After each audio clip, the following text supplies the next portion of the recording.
that we can have a smooth recording for those who are going to be watching the replay later on. Thank you so much for your cooperation. And as Mr. Korede has said already, let's try and just be in the moment, right? Let's be in the moment. Let's engage with whoever is speaking at a time so that we can, because we don't want this to be, this is not supposed to be as like a lecture. It's not a lecture. We are here to deal with real life issues. So as each speaker comes up, let us engage with them, whatever they're saying. Let's ask questions, use the comment section to ask questions. And they were able to, just brainstorm together for some of the questions that you're going to ask to come up with solutions or possible answers to your questions. So let us make this very interactive. I hope we're going to do that. Are we going to do that? Please say yes in the comment section. Let me know you're with me.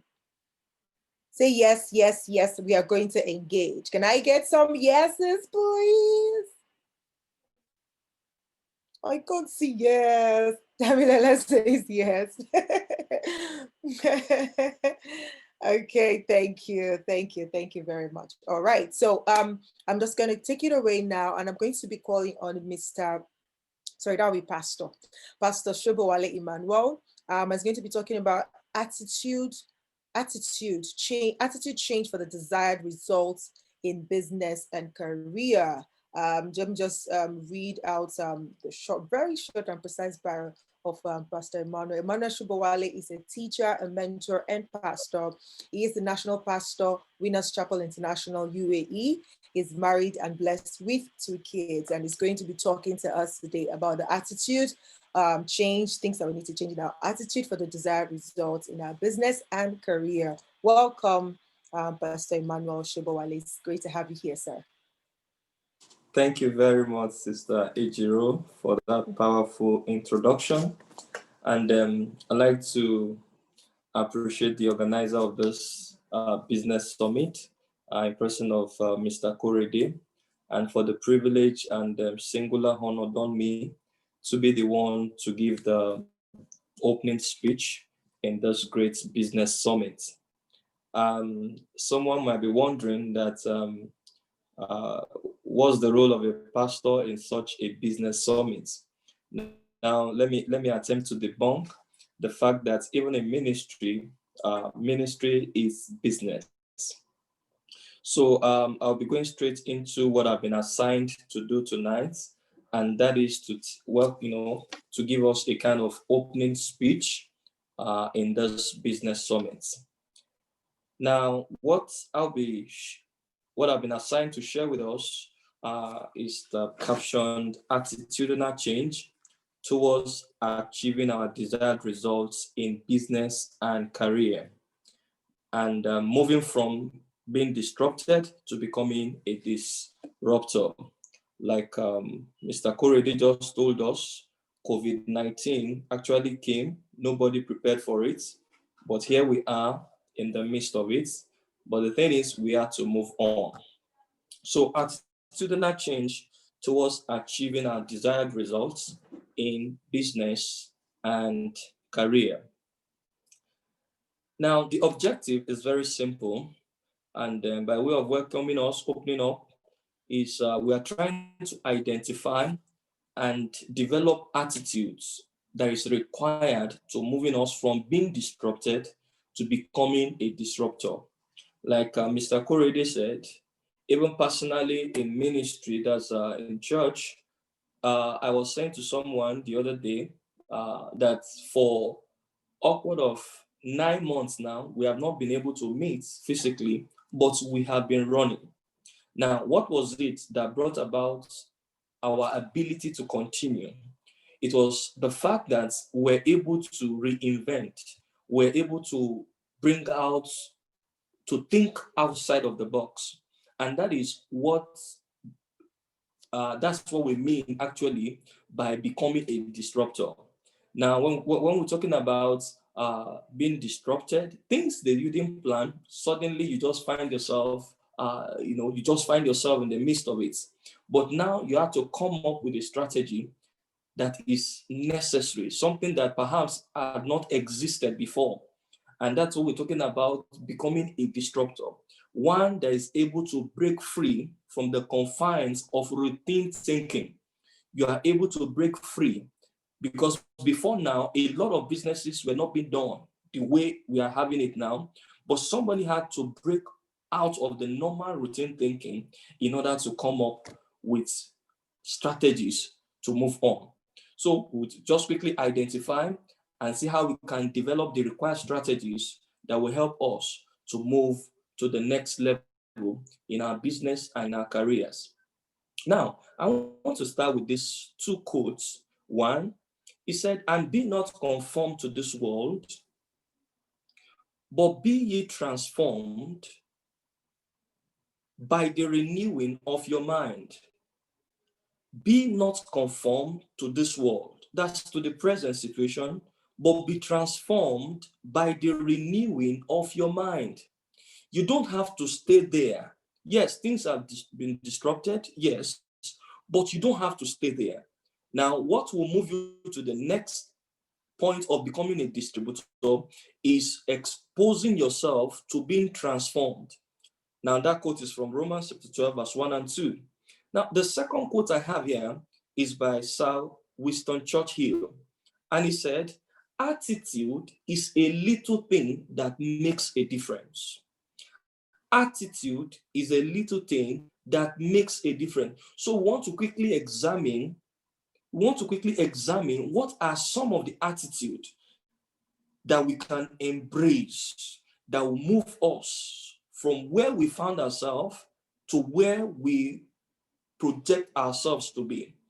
Now, let's take some definition of terms. Now, please permit me, I had to come up with this, my own definition. I said to be disrupted is, from the two quotes I shared, a disrupted individual is one who has been confined or conformed to a particular thinking pattern. You have been confined or conformed to a particular thinking pattern, and one who has a fixed mindset. Now, you will agree with me now that to survive in any business that you are in, you can't survive with a fixed mindset. Something just had to change. The way businesses are being done today, or the way businesses are being done in the past 5-10 years, you can't dare to do business like that today. I remember just coming out of school, then, while in school, there was this Nitel. I came from Nigeria. There's this Nitel booth where you buy a card, you go on a long queue just to make a call. Now, that was an improvement, but the improvement was not enough. After a while, GSM came and Nitel refused to upgrade. Now, we all know, if you are from Nigeria, you all know what happened to Nitel. Now, they refused to renew. In other words, they refused to think out of the box. They felt they were a government parastatal. They have all the government backings. They have all the government resources. But at the end of the day, in less than 5-6 years, they ran out of business completely. Now, that's to let us know that if we must continue to be in business, we must move to having an open mindset, a growing mindset. Now, let's look at what disruptor is. A disruptor is one who has been transformed. He has been transformed by the renewing of his mind, and one who possesses a growth mindset. One who possesses a growth mindset. In other words, where I am now, I'm not supposed to be there for long. I need to continually improve. I need to continually grow.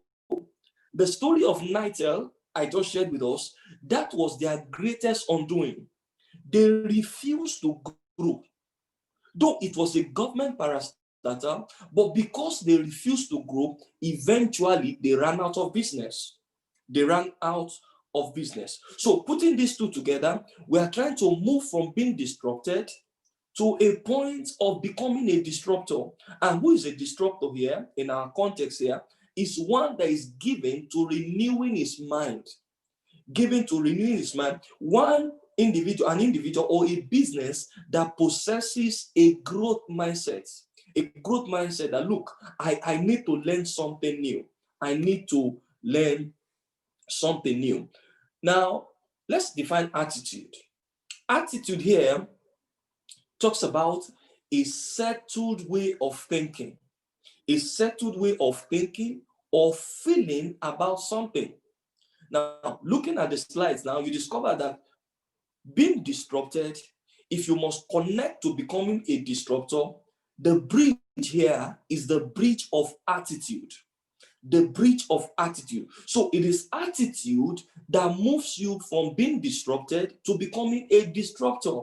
It is your attitude that moves you from one that has a fixed mindset to one that possesses a growth mindset. So that's what we want to quickly look at. And I trust, I believe I should be able to be done with that in the next 10, 12 minutes. Now, let's look at some characteristics of a fixed and a growth mindset. Don't forget, we are looking at attitude, attitudinal change. What are the attitudinal change that we must embrace if we must move from from being disrupted to becoming a disruptor?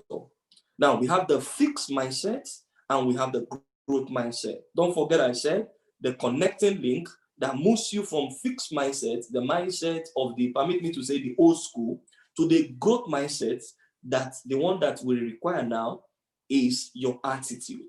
Now, let's look at it one after the other. We have 4 characteristics that we'll look at side by side. Now, let's start with the fixed mindset here. The first attitude or the first characteristics of the fixed mindset is that it shies away from challenges. It shies away from challenges. Now, what we have happening right now, what COVID-19 has done, a lot of persons say, oh, in this kind of situation, what can I do? There's nothing anybody can do. It is the act of God. No, that is a fixed mindset. If you must continue to break through in business and career, you must not have this kind of mindset. You must not shy away from challenges. Definitely challenges will come. Now, but let's look at growth mindset. The growth mindset, what does it do? The growth mindset welcomes challenges. Now that this is what has happened, what can I do? Or how do I come out of this? How do I come out of it? Now, using what I do, for example, when we suddenly found ourselves that we can't meet. Now, we have close to, maybe close to 2,000 people that we speak to every week. Now, suddenly you can't see them. Now, that was a challenge. I didn't have to shy away from it. I know that this challenge does exist. So what do? We start to embrace. We welcome the challenges. We started embracing and beginning to learn more things about virtual services. I began to make research. I began to go to other sites to find out what are they doing that I also can begin to do. Now, that's a growth mindset. I didn't say, okay, well, let's just cross our hands and let's wait and let's be praying that one day the whole COVID-19 will go away and church will resume. Now, this is 9 months or 10, for God's sake. So if you must succeed in your business, you must not shy away from challenges. A fixed mindset will always shy away from challenges. But a growth mindset welcomes challenges. As a matter of fact, it anticipates challenges. Because the truth is this, it is the challenges that you are able to overcome that brings reward and profit in business. Business is all about meeting people's needs.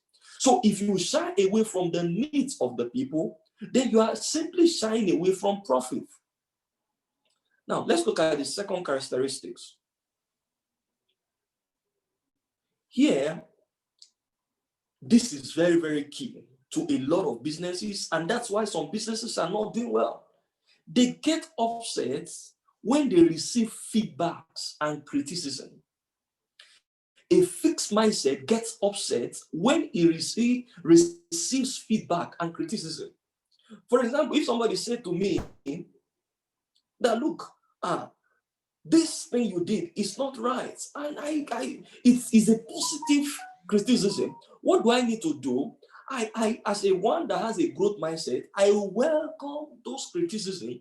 I welcome those feedbacks. So no matter the business you are doing, you shouldn't be angry when people make feedbacks and when they criticize you. Now look at the growth mindset. The growth mindset. It takes feedback and improve on it. Just like when you work in an organization, now they do performance appraisal. Performance appraisal is not against you per se. It is to help expose you to areas where you need to improve. So if you are working in an organization and a performance appraiser comes and maybe they say you didn't do well in this area, they are not trying to make you feel bad. No, it's simply what is needed for you to improve. So a growth mindset, you need this attitude. What attitude? The ability to receive feedback in good faith and improve on them. When somebody says, oh, the thing I bought from you, maybe the dress you made for me, or the way you did this business wasn't nice at all, that shouldn't get you angry, but see it as an opportunity to improve. Great inventors, why were they able to get to where they got to? They were open to feedbacks and they improve on it. Now, let's look at the third attitude that will bring us from becoming a fixed mind, from a disrupted to a disruptor. The fixed mindset don't like doing what I don't know. In other words, a man with a fixed mindset, anything that appears not to be in his field, he doesn't like to know it. He doesn't like to do it. Now, you can't thrive in business like that. I was speaking with someone just this afternoon. Now, he said to me, he says, I am pressed, I have a challenge. I said, what about? He said, I am a cook, but that's not what I want to do. He said, look, I want to go, I'm a multimedia man, but it's only the cook job I got to do here in Dubai. So he said, I should advise him. I said, well, God has given you that one as a cook. Now, you also have a passion to go into, studio and multimedia, but don't despise it too. I said, even what you are doing now as a cook, how did you even find yourself there? You're a man. He said, when I was looking for a job, and when I got that job, and it was the only job available, I threw myself into it. I said, now, this same cook that you didn't desire to do at the first instance, now I was asking him, he said he's going to the 5th year there. Every 2 years, when he finished with his contract, they renew it for him. Now, imagine if it's someone with a fixed mindset, he will have just said, no, I'm a studio man, I can't do cook work. Now he has become head cook. Why? Because he chose to learn to do what he didn't know how to do before. And that's a growth mindset. Look at it. The growth mindset, it likes learning new things. Likes learning new things. Learning new things. Learning new things. For example, I didn't study, divinity or theology in my first degree. No, I didn't. But now I'm doing what I'm doing right now. But aside that, I still have to learn other things. I still have to learn other things that doesn't concern what I'm doing now. But you know what? That's a growth mindset. Now, the fourth characteristics of the fixed and the growth mindset is that the fixed mindset always have it that I can be good at some things. They are already fixed. Oh, if I'm only a secretary, I should just be good at it and nothing else. You know what? If you have that kind of mindset, you will soon run out of business. I have a staff here. Now, this staff, the guy is very good. Now, he has been able to move from being just a secretary to becoming an accountant. Now he has become a multimedia guy. He's been good in several things. So now he's a treasure staff. But some, they just have this mindset, and that's where we're talking right now. You have to improve.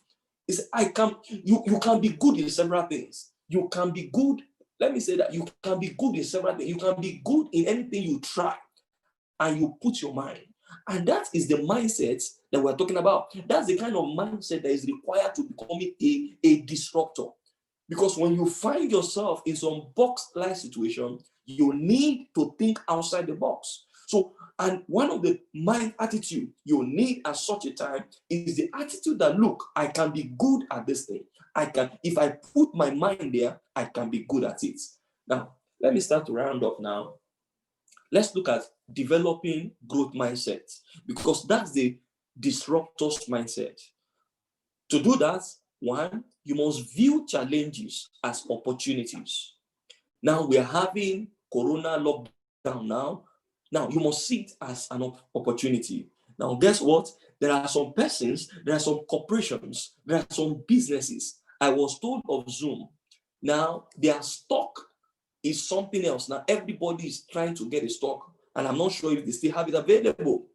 Now this challenge had made them multi-billionaires. So whenever you find yourself, have this growth mindset, and that is view challenges as opportunities. Whatever challenge your business is presently facing, whatever challenges you are facing as an individual, see it as an opportunity. See it as an opportunity. Then number two, developing a growth mindset. Learn to replace the word failing with the word learning.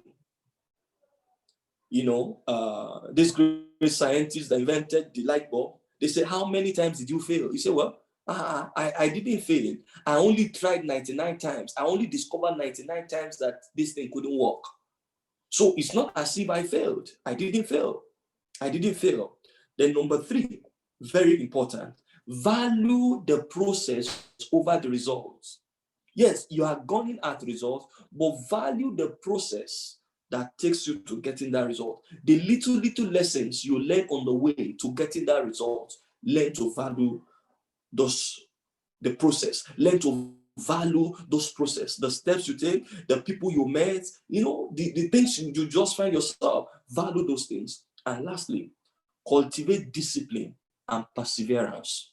Nobody told you, and nobody is saying it, that to succeed in business is going to be overnight. No, but you must learn to be disciplined and to persevere. Now, when you do this, and several other things that you come to find out that all of our facilitators will be sharing with us, as you begin to discipline yourself and persevere, there's no way you won't end up becoming a disruptor.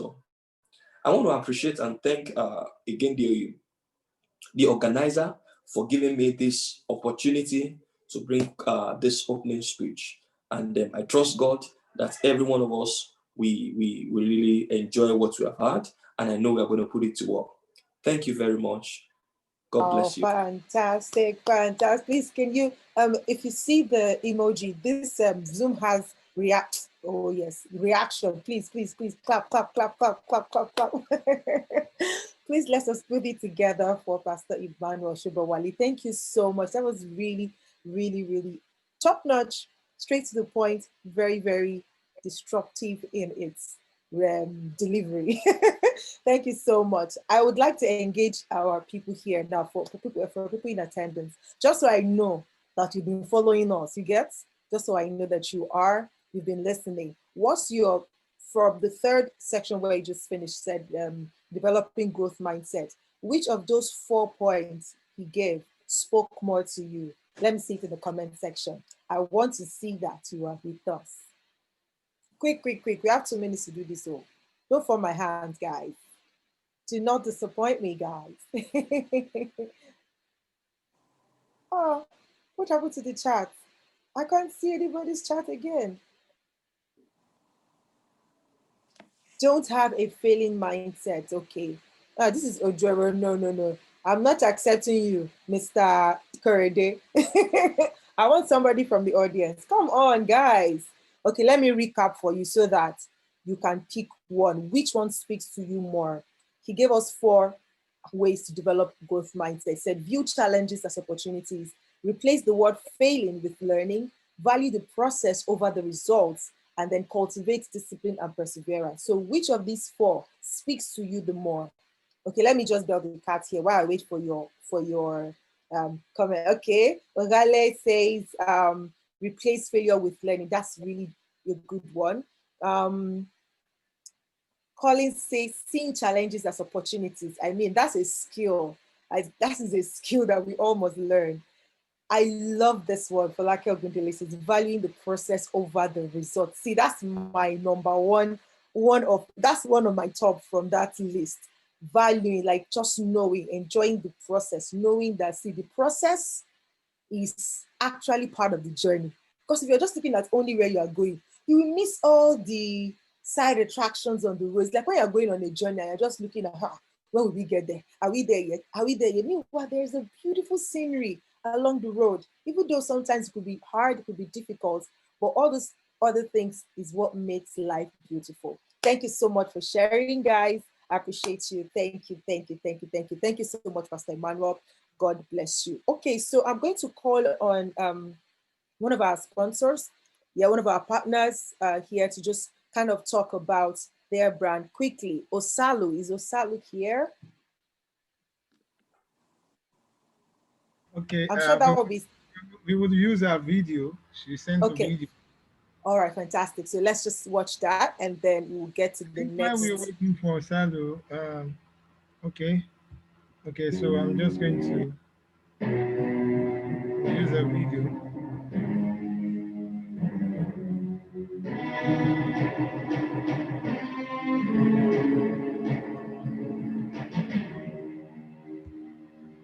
Okay, so Osalu is a couture, so that means if you want to make nice dresses, yeah, you know who to call.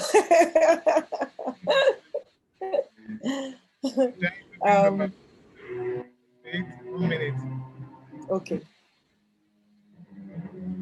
Thank you so much to the people that made this possible.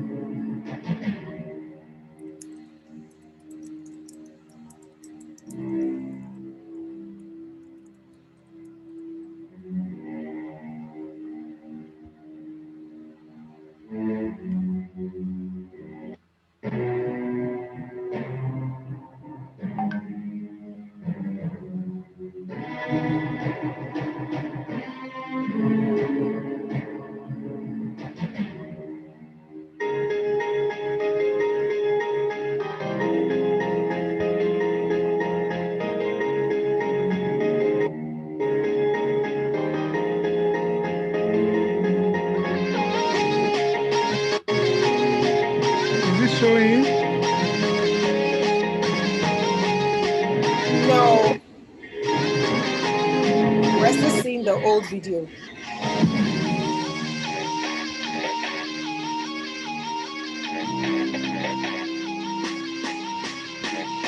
We can hear the sound, but we can't see. We're not seeing the video.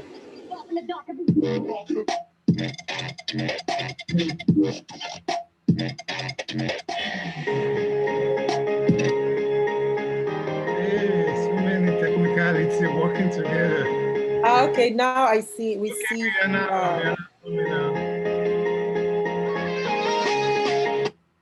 Oh, so cute.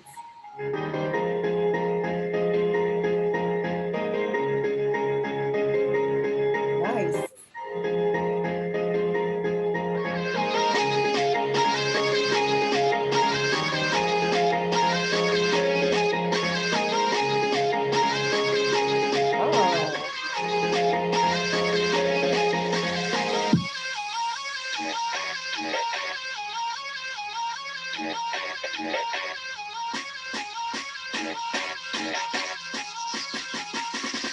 It's a 16 buff in the dark.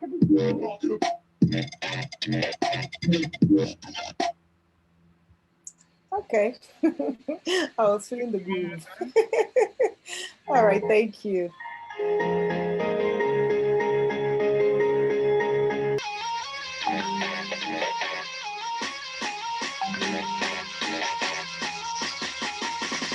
It's a 16 buff in the dark. All right, thank you so much. Okay, that's Osalu. She picked a very, very catchy beat. That's so nice. All right. In the UAE, she's into dress for female and male and children. strictly African, turning African print into great designs. So these designs are awesome. They are 100% quality, 100% classy, 100% stunning. The brands are amazing. All you need to do to contact, just go on your Instagram now and search Osali Couture, then start ordering. Amazing dresses, amazing fabrics, amazing African prints here in the UAE. It's not too expensive, but it's quality. So all you need to do after this time is just check them out on the social media then to patronize them. You can do ready to wear, you can get fabrics, you can get different design, corporate and casual dress. They're available either you're a male or female or children. You can see those fantastic children wear for your kids. Thank you. Over to you, Ejo. Fantastic. Thank you so much for that explanation on that brand. We can see for ourselves, like all those stars are very, very nice. Anyway, thank you so much. Okay, so moving on, we have our next speaker ready to deliver.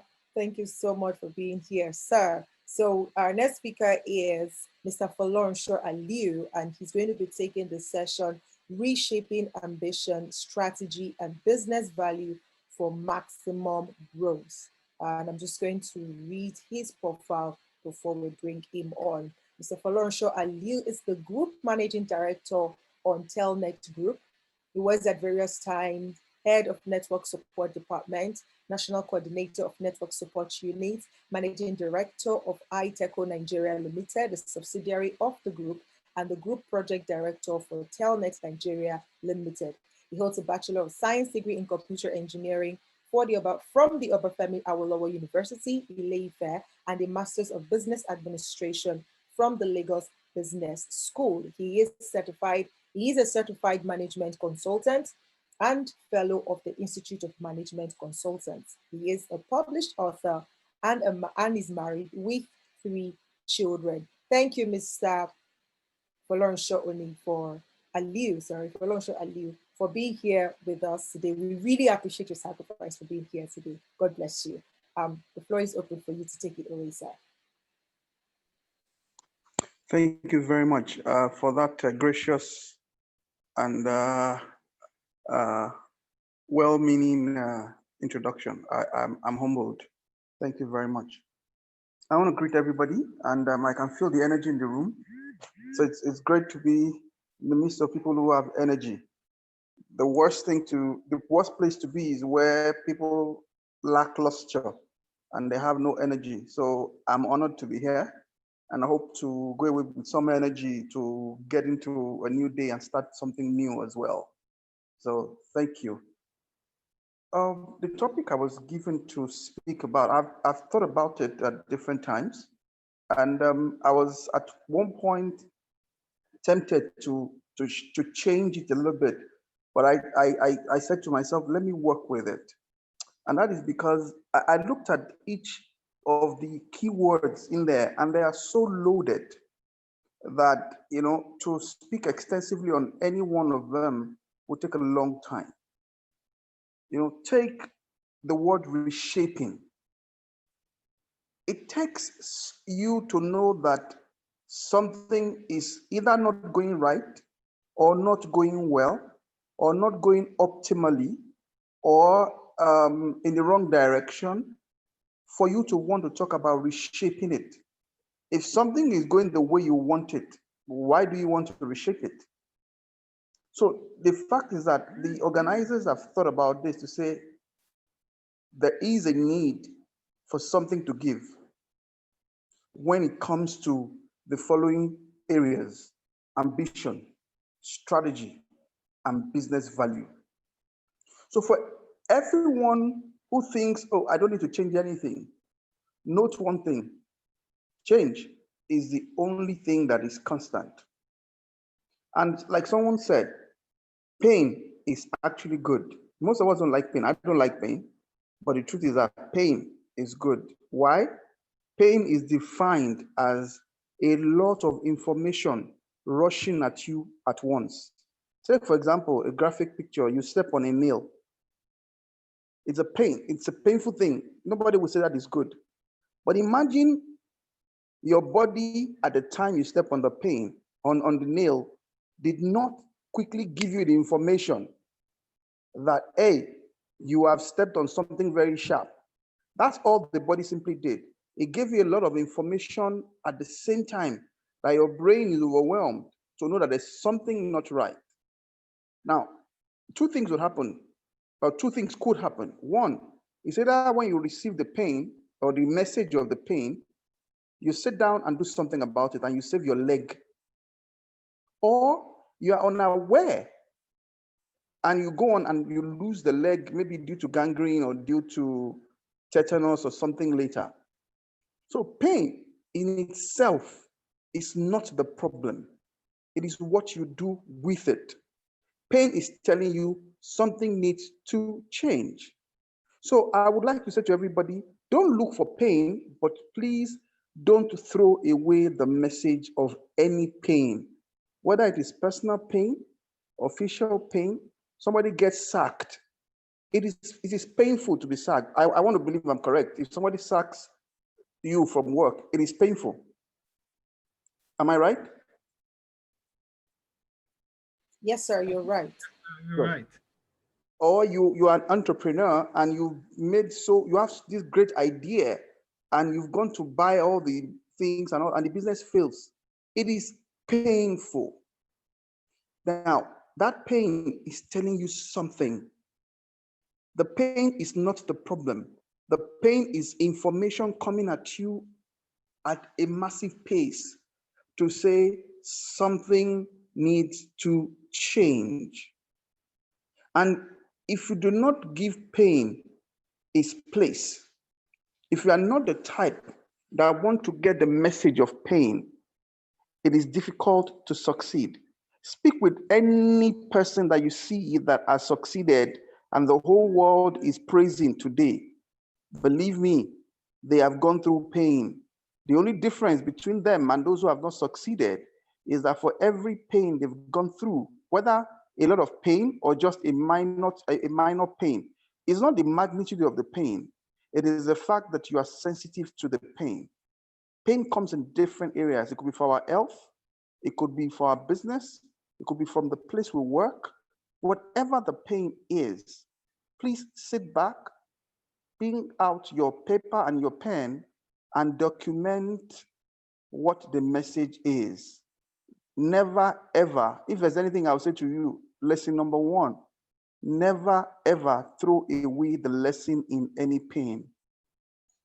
This happens to a lot of us. We throw away the lesson along with the pain, and we repeat it again, sometimes on a larger scale, sometimes on a lower scale. Anytime there is pain, it is simply a lot of information rushing at you to say, stop, check. So in reshaping, what we're saying is we're at a point where we are saying something needs to give. Now, what are we looking at giving? Because the reshaping can be in so many ways, but we've chosen three major areas, and that is one, ambition. The second one is strategy. And the third one is your business value. And the reason you are thinking of reshaping is because you are thinking of maximum growth. You want to get to the top. You want to have expended all that you have at the end of the day. How do you do this? Like I said, the first thing is being sensitive to pain. Don't throw away any message in any pain. That is rule number one. Because as you do that, as the pains come, you don't get deadened to the pain. Sometimes you can be making so much money, you would even forget the little pains that are coming and you keep throwing money at them. So I give you an example. I know a certain person who was doing, in quotes, so well, was making so much money in the business. But things did not seem to be going well in terms of how they were doing accounting. And this person continued just throwing money at it as long as money was coming in. But with time, money started drying up because the person did not sit back to take account of those little pains here and there to deal with it. And at some point, it now became a bigger sore to the business. In quote, a surgery had to be done on the business. They had to scale back before they could start moving up again. But the truth was that when those little pains started coming on the business where they were hemorrhaging cash, they could have stopped at some point to deal with the pain and then move up on a large trajectory. But they didn't do that until later. Let me give a good example for those who are in business. So when you are doing business, sometimes you are making so much cash, but guess what? You are not looking at the cost of doing business itself. As long as money was coming in, oh, you are doing business and money is coming in.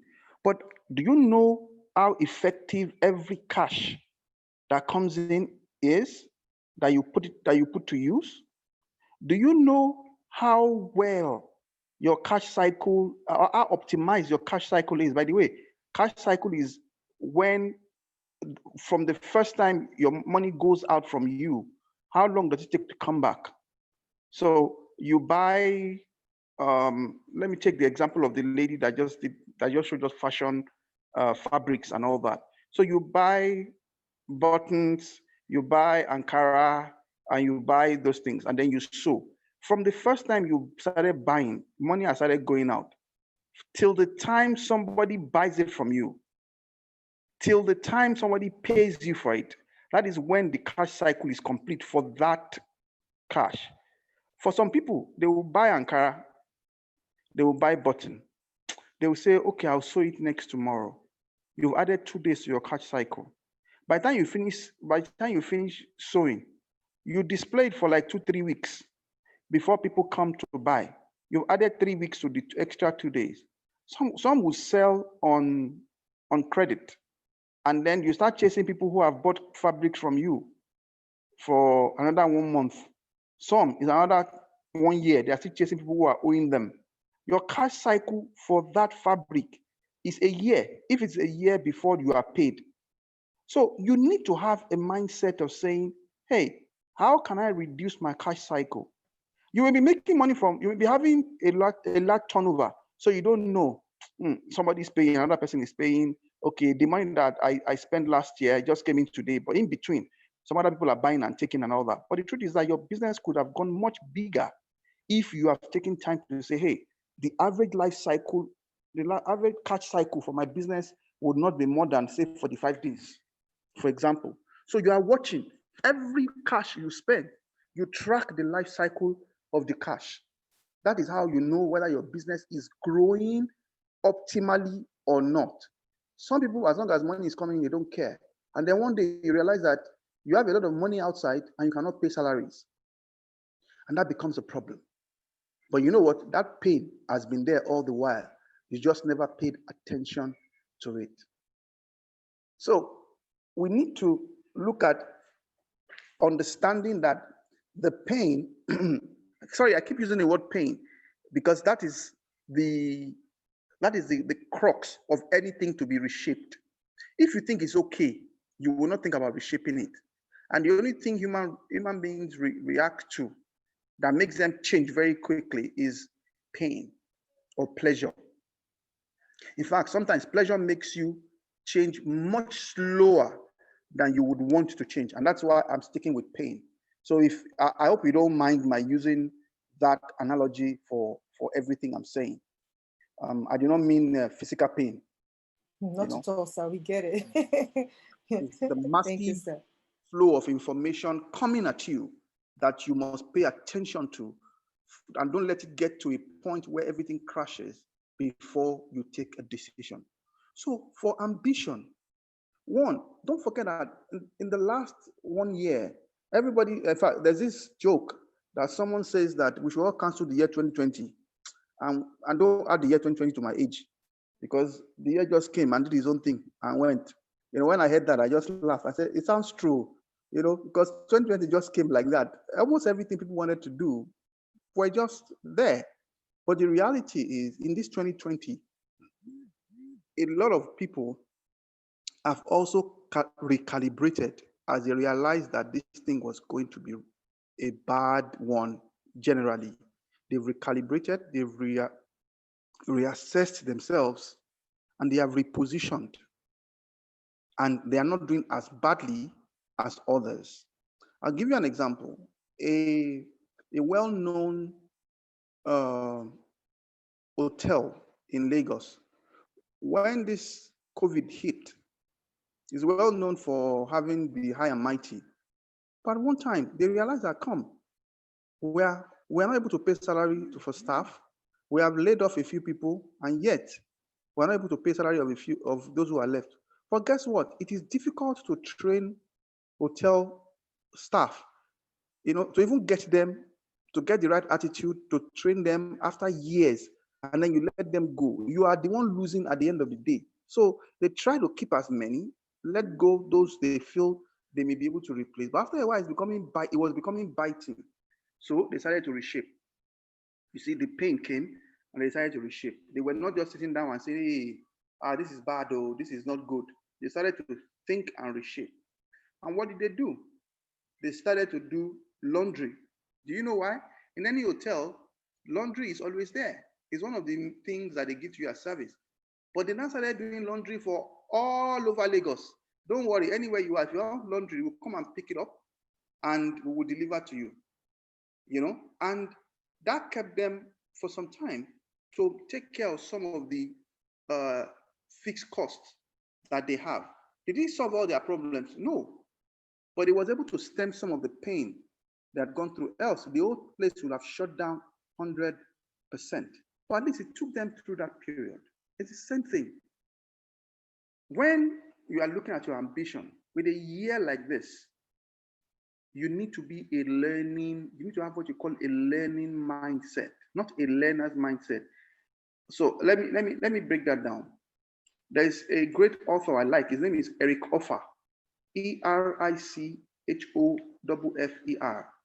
And he quotes, I quote him, he says, in times of great change, only the learning would inherit the new world. Only the learning would grow. The learned will be confined to live in a world that no longer exists. So if you have a learned mindset to say, oh, I have learned all I need. Take that again, sir. Eric Offer, just 1 second, please. Just 1 second. I want to quote him verbatim for you.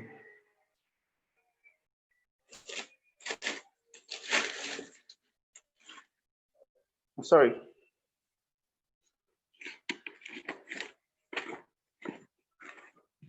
Says, in times of great change, only the learning would live. Okay, yes, I found him. Thank you.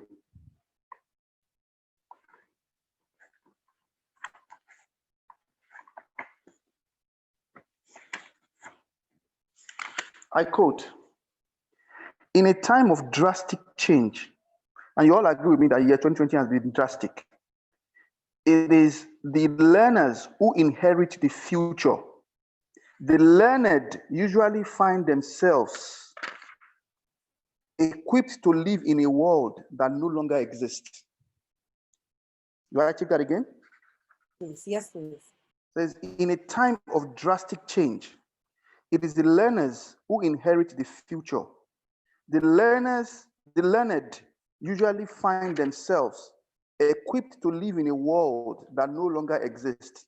You and I would agree that there's no world like we've always known pre-2020 again. The world we knew pre-2020, a child born in 2020 and 2021 will not know that world again. Even in Lagos, where people, or in my village, where people would not do anything like e-learning and all that. Now, e-learning is the primary mode of teaching, while classroom is now secondary. Before now, it was the other way around. Your parents needed to be rich for you to be talking about e-learning, at least in Nigeria. Now it's the other way. People in Nigeria like Owambe. I'm sure as most of you would know. They like weekend Owambe. How many Owambes have you gone for? Even in the UAE, throughout this year. People now do Owambe. There's a new world. I'm not saying the old world is gone forever, but there's a new world. It can be a blend of the old and a new one, but it's definitely not the old world. So whatever solution, whatever ambition you have, it needs to be for the period you are going into, not for the period you are coming from. I'll say that again. Whatever ambition you have, it needs to be for the period you are going into, not the period you are coming from. If you tell me now, I'll give an example. When I was in school, there was this lady. Sorry, I hope everybody can hear me. Yes, we can. Okay, and I hope I'm making some sense. Okay, when I was in school, forgive me, I'm not that old, so don't think I'm an old man. But it was the era of typewriters. When when I got into school, it was all typewriter that they had. And in fact, my school it was a big deal. There was nobody that had a single computer. There was no individual that had a computer. I studied computer engineering, but all the computers were locked up in the big, what do you call it, in the big room. In fact, we had ENIAC. I don't know how many of you know computer, but we had ENIAC. So there was this woman that was so good at typing. And for those of you who probably have schooled in Nigeria, you would know there's something called thesis or your final year report. You would write. And this woman was so good. She was like indispensable. At the SUG, that's the Student Union Building Group, Student Union Group Building, people would be queuing up to beg her to type their final year, thesis for them. But she was so good and she was so fast. After a while, by the time I was getting to my part 3, part 4, there was now electronic typewriter. Now, with the old typewriter, I'm not sure how many of you know the old typewriter or have used it. With the old typewriter, when you make mistakes, you have to Tipex it off and type over it. With the electronic typewriter, you could do a lot more. You could, you could correct it and you could type it. So this woman was so good, but there was a pain coming on her. In fact, that woman was so good that she used to keep people on wait lists and tell them, see, come in 3 weeks or 4 weeks. If not, you cannot get it. So she will have a stockpile of final year thesis to be printed or to be typed. And she was good. She would take her time. She was making good money. But when the electronic typewriter came, this woman still kept on doing her old typewriting. And she was saying, oh, don't mind with this a year one. It's expensive one. At the same time, and the person that bought the electronic typewriter was still making mistakes, was still learning it. So people were still begging this old woman. And in her mind, this electronic typewriter will soon fade away. But gradually, the owner of the electronic typewriter started getting better at it. People that used to go and queue up with this woman started now going back to the electronic typewriter guy, but she was still getting people. So she didn't mind. But guess what? By the time I was finishing my final year, where I started using personal computer on our own to do our work. So the woman had no job by the time I was leaving the university. So imagine somebody who was living in the past. Imagine somebody who was getting better at using typewriter. Imagine somebody who is learning to go, let's say you used to do 200 words per hour in the old typewriter. And then because you think the electronic typewriter has come, you now started learning how to do 250 words per hour, per minute in the old typewriter. It still would not make you better. Let your thoughts, let your ambition, let your business, let your mindset be the world you are going to live in, not in the world you are living in or the world you have lived in. I'm trying to make some fine distinctions here, and I hope I am making some sense. I'm saying something. Absolutely, sir, you are. Thank you. I'm going to say something that's a bit controversial, and I hope when I say this, I'm going to cause some pain. And I'm hoping that rather than look at the pain and look at me, you will take time, like I said earlier, to sit down and say, what is the information in this pain? In the world we are going into, women are going to be taking over a lot of things from the men. Because the world we are going to, most of the things that men were doing would no longer be as useful as most of the things the women will be doing. So I want to say this for the young men, you better respect your babes. Sorry, I hope this is not a bad place to say something like this. I know it's a forum for very prim and proper people, but the reality is, even for the men, you need to respect your wives. The 50-50 shoulder pad of I am the head of the home, you need to respect the lady folks. Agatha, please, your mic is on. Okay, thank you. Because the era we are going into is now the era of the soft skills, the era of multidisciplinary, multitasking, and soft skills. So the things that men used to do with brain and with bronze and brains before would now begin to take back seat because technology would be able to do those things much faster and much better. So what will be required now is adding value from the soft skill area. And the women are more naturally endowed in this area. So moving forward, I'm saying this, the new world we are going to be living in, you'll find out that more women will be getting more jobs. And it appears like the men are not getting jobs. It's not so.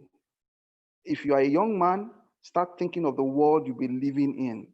Start thinking of what is changing. Robotics is now the order of the day. Most of the things you would normally have done before. Imagine you used to be a ticketer at an airline. Now, after in the next 5-10 years, you will not need anybody ticketing for you. So what happens? Imagine you used to be let me see the things that people would normally do now, and people are still going to do more and more of it, but start preparing for where we are going. So that when we get there, you are ready for the world we are going into. So take a look at, there was a study done recently and talked about which jobs will be highest paying in the next 10-15 years. None of them is your old traditional jobs. So stop trying to kill yourself with the old traditional jobs. Start looking at the new traditional jobs. When I was growing up, if you tell anybody you're a blogger, your parents will call family meeting for you. Your uncles will come and beg you. Your grandparents will cry and say, please. But guess what? Bloggers have houses in Banana Island now, while doctors are still trying to make ends meet. Not because medicine is not good. We all need medical doctors forever. But I'm just trying to say that you need to look at what is important and what your passion is, and make sure that understanding where the world is going, like I said, things are moving so fast. There's so much information coming at you. Don't throw those information away. I know someone who studied electronic and electrical engineering, even got double masters from abroad and came back to Nigeria. Guess what? The person looked at the environment today in Nigeria, and what the person is doing now is tailoring rather than going to carry the title of engineer. So my second lesson to you is, do not let your title or the title you carry make you a poor person. I don't know if anybody can remind me my first lesson.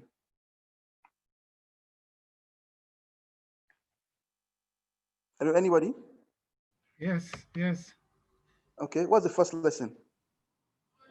Okay, the first lesson is to develop yourself more than, I'm saying it in my own No, it language. says never ever throw away the lessons in anything. Thank you very. I was just going to say, no, that's not what I said. Thank you very much. Don't throw away the lesson in any pain. The second lesson is, do not let your title make you a poor person. Some people today, medicine, engineering, what else again? architect. That's what they go for, to the extent that they are so miserable. And they will do it till, oh, I want to become a doctor or this. And that's what they do. And they are not happy. Reshape, rethink. This young man I was telling you about, there was a family meeting that was called because they said, the person that we sent abroad with all the money in this world to go and do engineering, mama engineer, the guy came back. And after a while, he wants to start doing tailor. How can he be said that he's a tailor? And the young man said, this is the problem I want to solve. Today, his mother is happy. His mother will even be saying, that's my son's tailoring outfit. Why?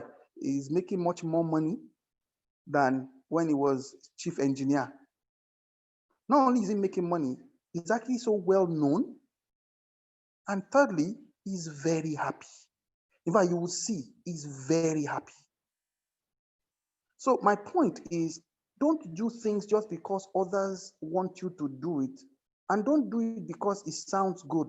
Do it because for you, it is what makes you happy, what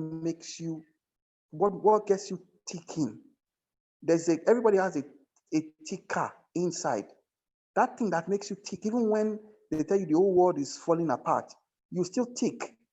Everybody goes through pain. But as you're going through that pain, there's something that's still ticking and say, no, one more try. That is what you should go for. It may be tough, it may be difficult. So that's my second lesson. Please, don't let your degree, don't let your title keep you down and make you poor. Don't let your degree, don't let your title keep you in a world that no longer exists. And that's where the reshaping comes in. Number three lesson is to say that whether or not you like it, I know this sounds a bit... I'll send it to you now. Agatha, your mic is on. Sorry, please. Sorry about that, sir. You can go on. One thing I like to say is, whether or not you like it, there would always be tough times. Always. That's the third lesson. There would always be tough times. However, tough time is not of the same degree at all times. It's not of the same degree. Tough time today may be, I can't buy food. Tough time tomorrow could be, I want to go on first class, but I can only afford business class. It's still tough time, because at that time, that's what is dominating your mind as an issue. My point is, please ensure that as you go through these tough times, do not let it overwhelm you. I plead with you. Don't let it overwhelm you. So as you shape your ambition for the world you will be living in, please know that your strategy should match the ambition. Some people ask the wrong questions all the time. I want to put it on your table today. Don't be too in a hurry to find answers. Be more interested in asking the right question first. So let me give you an example. If somebody came to me today and said, okay, let me say somebody needs 100,000 naira. And the person came to me instead and said, sir, can you borrow me 100,000 naira? Now the person has asked the question, right?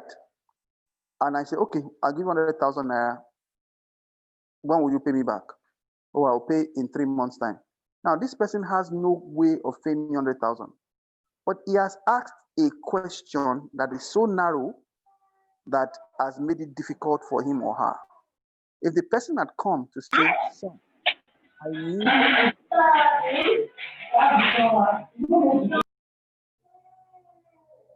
If the person has come and had said, sir, can I get 100,000 naira?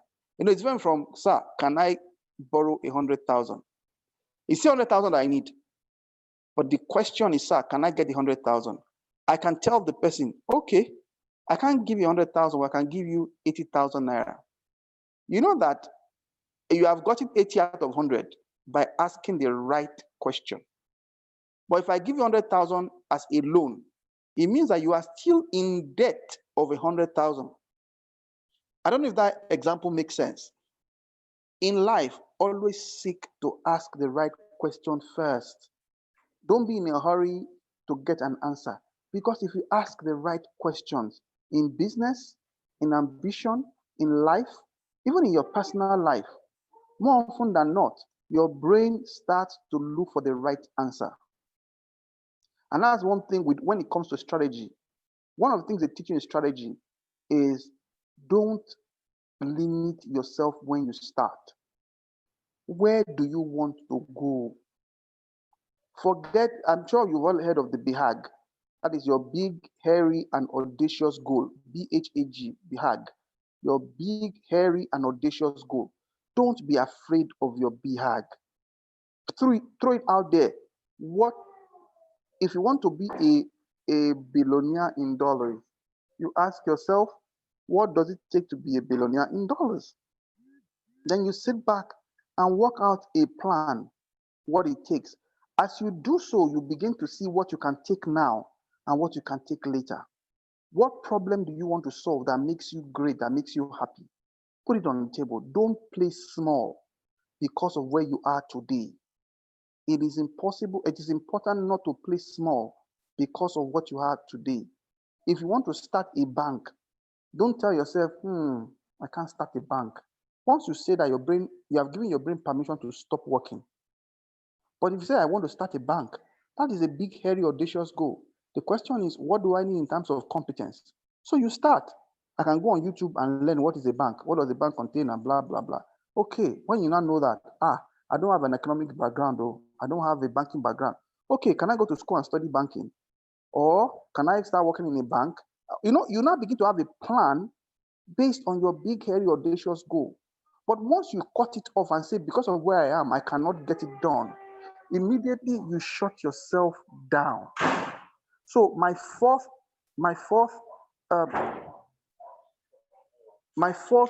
lesson would be always ask the right question, or better still, be more interested in the right question than in the answer. I'll take it again. My fourth lesson is be more interested in asking the right question than in getting an answer. Be more interested in asking the right question than in getting the answer. Because once the right questions are asked, the answers will follow. But if you ask the wrong question, no matter how beautiful the answer you are given is, it is still the wrong answer. I'll give you an example. If I want to go to the UAE from Lagos, let's say I want to go to Abu Dhabi from Lagos, and I get to the airport and I ask someone, Oga, how do I enter a plane? And I say, just go to the counter there and ask them and buy a ticket. Now, if I go to the Kenya Airways and I buy a ticket to the Kenya Airways, would I get to Abu Dhabi? No, I won't. But if I ask the right question, sir, how do I get to Abu Dhabi? Now, it can be a lot of answers. It can be a series of answers, but at least the question is correct. My point is focus on asking the right question in every area, and it will help you to shape the right answer. Finally, so that I can let you go, I know your time is fast spent. Finally, the concept of money. I want to say to you all, we have all messed up the concept of money, and it is affecting us in this new world we are in. What do I mean? I don't know how many of you studied economics in school. I did a bit of it. Money is defined as anything that is generally acceptable as a means of exchange or for goods and services. That's my secondary school definition of economics. I don't know if there's any other definition of money. If that is it, then that means anything I can do to get goods and services is money. Unfortunately, I speak about Nigerians, and that is a problem.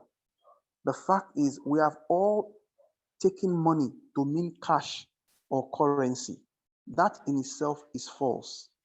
Money has 5 levels. I got this from a very great gentleman that I used to listen to. He says that money has 5 levels. And the lowest level of money is what you, if you draw a pyramid, I don't know if you all have a pen there. If you draw a pyramid, draw 5 levels within a pyramid. At the base of the pyramid, just write cash. Cash is the lowest form of money. Do you know why? Cash is fixed. If I give you 1,000,000 drams right now, what you can buy with 1,000,000 drams is fixed. Money and cash itself does not grow except you add to it. Cash has no power to add to itself. Something must add to it. But cash can go lower. So if I give you 100 drams right now, and I take 1 dram from it, it has become 99 drams, no longer 100. So if all you do in your business, in your ambition, in your strategy is all about cash, cash, cash, you have missed it because it's the lowest form of money. In Nigeria today, even our leaders are also soaked up in cash. And that is why we are not moving forward. Because if you are not able to do something and it's all about cash, you would not be able to add value to your society. And that's why Nigeria today, because cash has become the number one in the nation, people are willing to kill for it rather than doing the right thing. On top of cash is what you call competence. I'm sure some people here today on this platform, you have competence such that if you don't have cash on you today, you are not afraid. You know what you need to do, that money will come or cash will come. I'm certain of that. But some people, if they don't have cash, they'll be afraid. They will not be able to go out. They feel empty. They feel their life is all about the cash they have. It's only about how much they have, how much they can boast. That is their worth. But a man who has competence is not afraid of not having cash in his pocket because he knows that all I need to do is find a place to deploy my competence and cash will come. Someone like a Zuckerberg, you know that somebody was going to buy Facebook at the beginning and he refused to sell. He had competence. Now, Zuckerberg is richer than the man who wanted to buy him. Imagine if he had sold it then because of the cash. It will still be lower than the man. The man will now be the owner of both the cash and the competence. But Zuckerberg had competence in what he was doing. And so competence would always be higher than cash any day. Because if you don't have cash, you will be out of place. But if you have competence, you can always generate cash. Above competence is your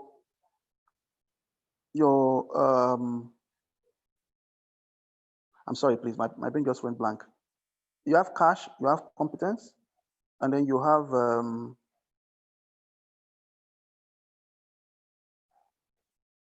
yes, you have your character.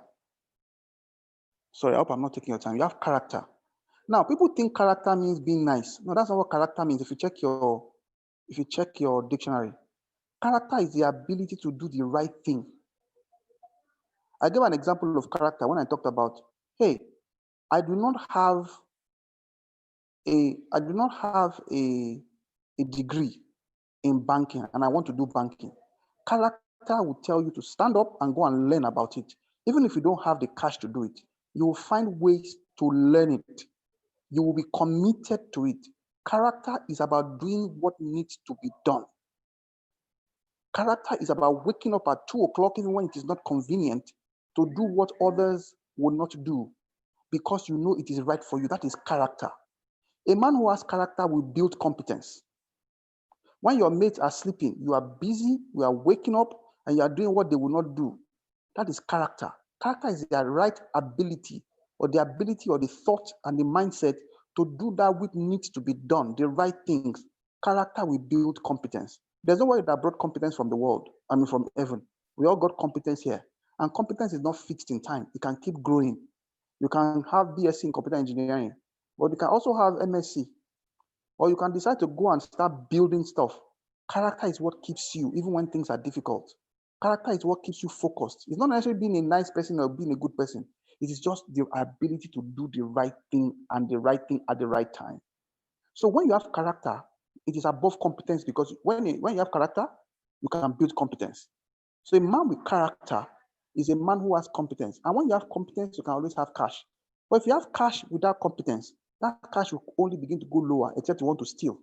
And that's what's happening in Nigeria. Most people don't have character, whether they are leaders or followers, no character. They can't do the right thing when it is required. Everybody falls.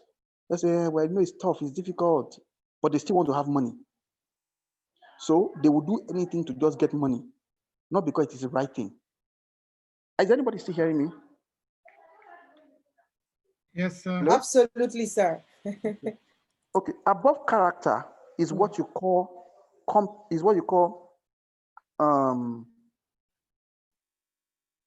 sorry.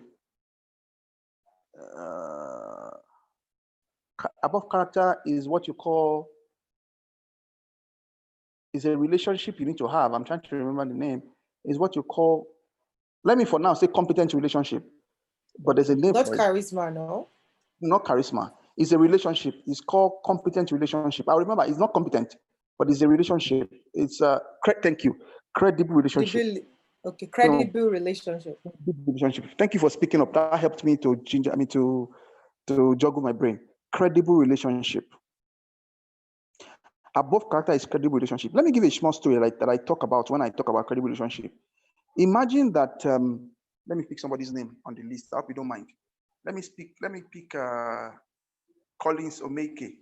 Let's assume Collins Omeke and Dangote. Let's assume both of you were friends. You were both classmates when you were in primary school.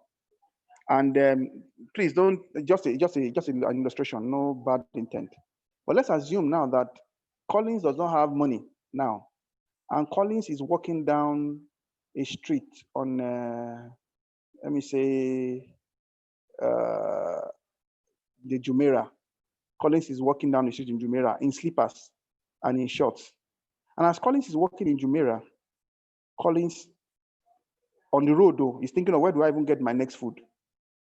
And as Collins is walking down, a Dangote passes by him. And Dangote remembers that this Collins used to be a man of character when we were in secondary school. In fact, Collins was such a great guy. He had great work ethics and blah, blah. And maybe something didn't work for him, whatever reason. And Dangote sees him, and Dangote stops for him. And don't forget that everybody knows Dangote, even in the Middle East, everybody knows Dangote. Okay? And immediately Dangote takes you to Jumeirah, and they book him in the best 7-star hotel there, not your Burj Khalifa or whatever. They book him in the hotel, and they say, hey, this and all that. And everybody is roaming around, and they hear so much about, Dangote is the richest Nigerian billionaire, blah, blah, blah. And they see you beside him in slippers. And Dangote keeps talking about you, how great you are and all that. Do you think tomorrow, if you go to the Burj Khalifa and say, let me have a room, do you think they will say no? Hello? Not at all, sir. Even though you don't have a dime in your pocket, because they assume immediately that your relationship with Dangote confers credibility on you. That is a far-fetched situation because I don't know that area too well. In Nigeria, I use an example of a street in Lagos everybody knows, and that makes more sense. But my point is this: no matter how good you are, please build credible relationships. I can tell you this categorically: no matter how great you are, no matter how wonderful and fantastic you are, once you are above 40, your net worth is now your network. Take your time to build great relationships. No matter how good you are, no matter how fantastic the works of your hands are, if you do not have the right people around you, you will not amount to much. Thank God for the likes of Bill Gates. If not for him, the name of his other colleague would never have been heard. What's his name? Not Bauman now. You know, Bill Gates did not start Microsoft on his own. He started with his older guy. I remember his name again. Then also, thank God for the likes of Steve Jobs. If not, Steve Wozniak would never have been known. Relationships are so Paul Allen, sir. God bless you, my brother. Paul Allen, God bless you. You know, if you do not build great relationships, no, you can only go so far. You will suffer where you do not need to suffer. Not because your ideas are not great. Ideas do not on their own take wings. They take wings because somebody somewhere mentioned your name. They take wings because somebody somewhere spoke and somebody heard and somebody picked it up. So please build great relationship. Don't just do it haphazardly. Be deliberate about a relationship. Credible relationships will open doors for you where you do not even know you can. And for you to build credible relationship, you must have character. Like I said, character is not being a good person alone. It's about doing the right things that needs to be done at the right time. Build credible. I didn't say just build relationship. Credible relationship. Some people say, "Oh, he's my friend," but you go and say bad things about your friend everywhere. That's not credible relationships. It's to come back to roost at some point. If you want to learn to be, if you want to be the best, if you want to build the best architect, go and start apprenticing with an architect. And if he doesn't want to pay you a dime, no problem. I'll give you an example. Growing up, I know a particular person that used to go and wash the car of a big man. And the big man will say, "Why are you washing my car?" He said, "No, God, nothing, no." So, "Okay, take money." He said, "No, thank you, sir. I just want to wash your car." Now for this boy, then the next day the car is clean again. Let me tell you one secret. No rich man wants to owe anybody. If you know any rich men hate to owe, especially when it is somebody they feel is even somebody they can pay. Hey, if you are able to get a rich man to owe you, you are a billionaire. Upcoming rich man. If you are able to get a rich man to owe you, take it from me, you can never, ever be poor. And what I mean by that is do stuff that they either cannot do for themselves, and don't be in a hurry to collect the money for it. This is one trick that people throw away growing up. So you help a rich man to repair a tire, or you help a rich man to do something and he pays you for a car, you just throw away a big opportunity. If you do something for a rich man, even when you need the money at that time, don't collect it. That man will go home with a headache. Knowing that what am I going to pay this guy back with? And the day he's going to pay you, you'll be shocked. It will be more than whatever you need. So hold back from just collecting immediate gratuity or gratification. Delayed gratification. Whatever it is, do something. If you know a rich man that you are close to, give him a gift. It doesn't have to be. Some people say, "What do I want to give him?" He has everything. You have no idea. That's how everybody thinks, and that's why the rich man feels alone, and he feels everybody wants to collect from him. But if you just go and say, "Oh God, I just saw these small slippers. I know it's not the whatever. I just bought it for you," and you are going, don't take it away. Drop it. You say, "No, I don't need it. So God, it's for you. Just drop it and go." Man, that man will chase you to look for a way to pay you back, and the day is going to pay you. It's usually in 100 folds or 1,000,000 folds. But a lot of people don't know that. So they'll go away and take away opportunities from themselves. I beg you, this is the one trick that can set you aside from other people. Credible relationships. Thank you so much, sir. We're running out of time, so I don't know if you also want to round it up in like a minute. So finally, the last set is credibility. Your personal credibility. Credibility is when people say, "For your sake, I will do this." Thank you. Wow. Please, where are the reaction? I already see in the comment section, Folake Ogundele says, "This session has blessed me." Olufemi Salu says, "This session is awesomely so enriching. Thank you, Mr. Folorunso Aliu. Thank you so much, guys, for following. And thank you so much, Mr. Folorunso, for just like pouring out. Like, I mean, my pyramid scheme is looking at me, like, I mean, I think I might have heard this somewhere before, but thank you for breaking it down this way. Like, when it comes to money, it is not just about cash. Cash is the lowest form of currency, So we should think about competence, character, credible relationship, and personal credibility. Thank you so much. And then the 4 lessons that you shared with us today was: never ever throw away the lesson in any pain. Do not let the title you carry make you a poor person.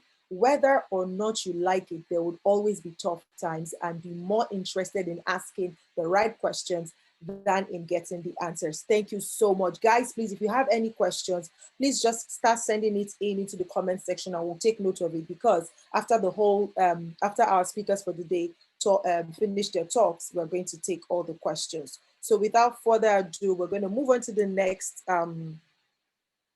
Oh, so we are supposed to take our question now, but we are so out of time. So we're going to put all the questions together for the next Q&A session. Are we okay with that, guys? Please bear with us so that we don't keep you here for too long. So without further ado, I'm just going to call on our next speaker.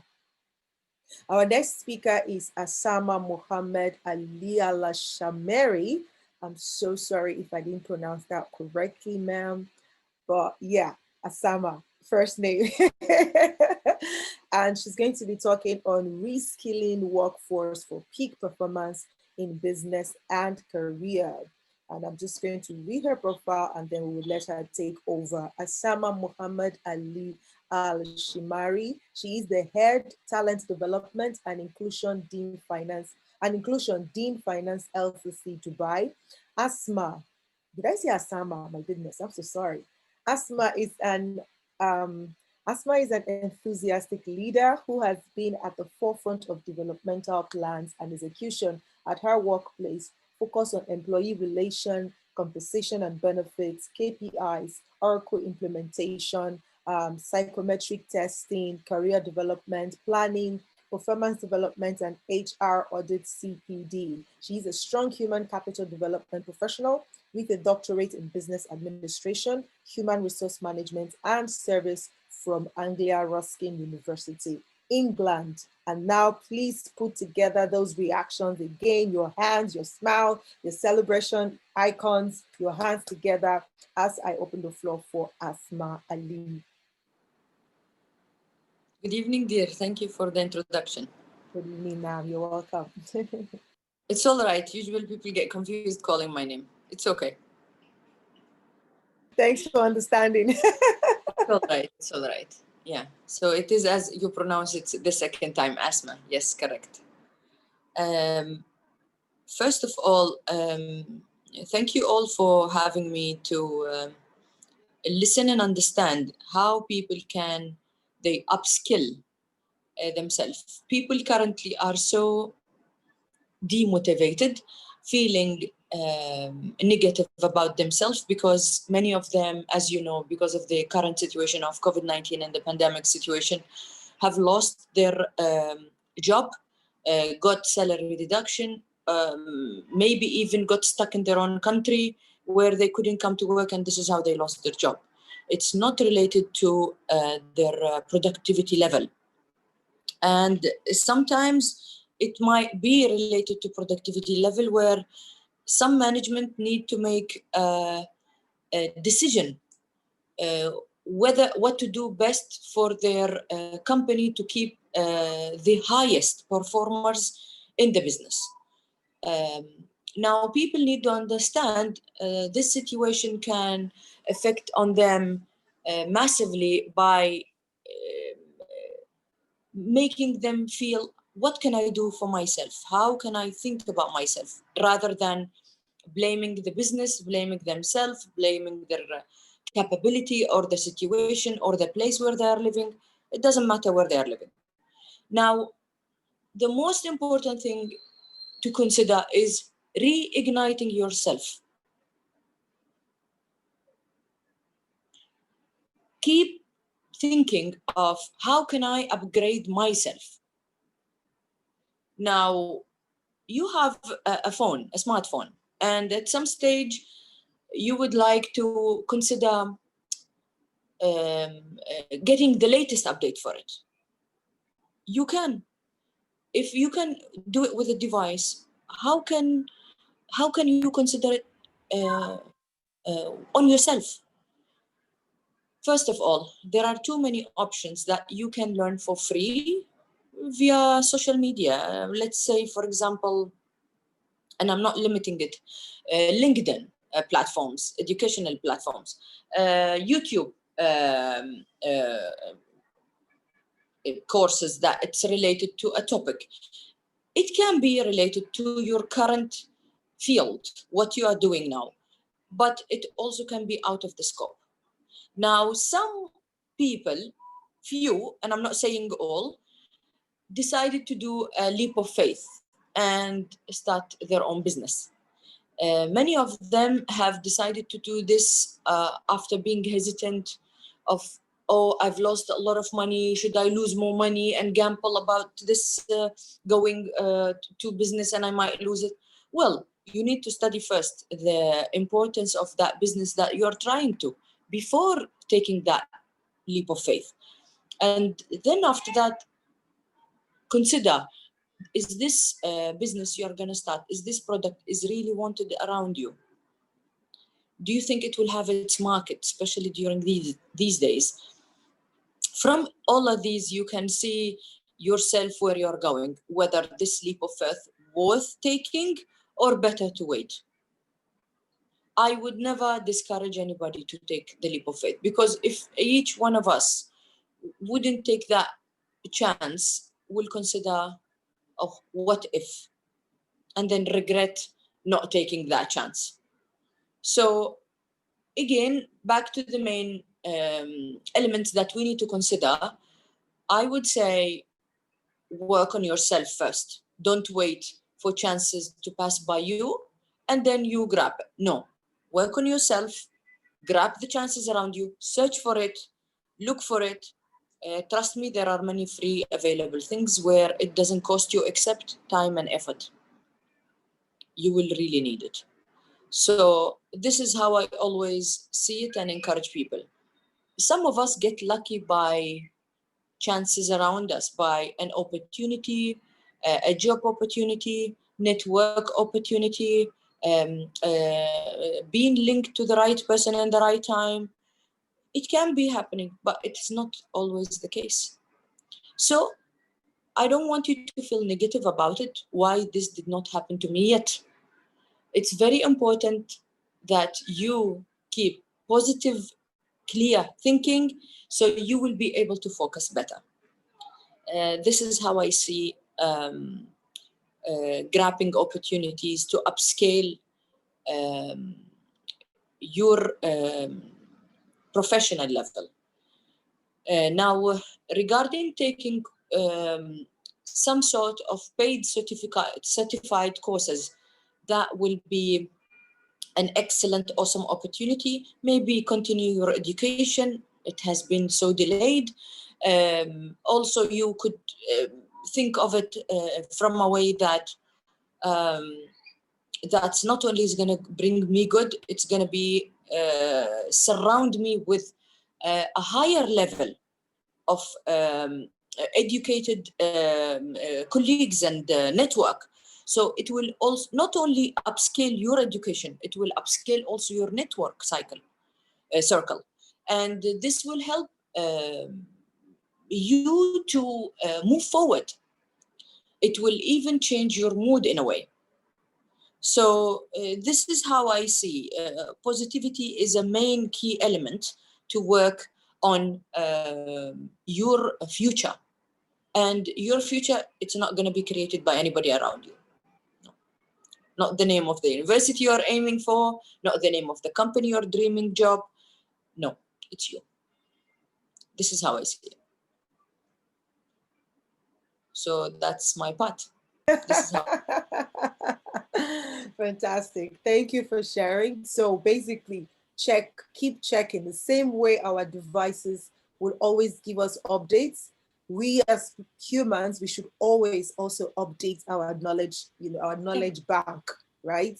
Check it out, even in your field. And like, I love what you said, like sometimes you might have to take up a course that is not even relevant, so to say, in your current field. But if you have an opportunity to take up that course, just take it up, because you never can tell what doors might open. So it's like continue to learn on a daily basis. And that's just what repositions you for the new era. Because I mean, all the speakers today have said the same thing.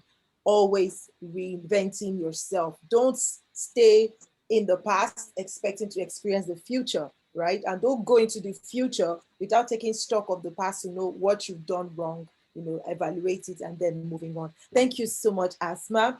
Do we have any questions? I think we can quickly take questions now. Please, if you have any questions for Asma, please type it in the comment section. If you have any question from the first session already today, please, let's see your question. One already came in. And I can't remember who asked this question, but yeah.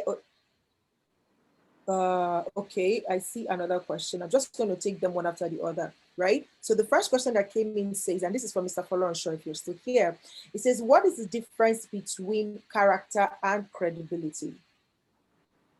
Mr. Folorenshaw, that's for you, sir.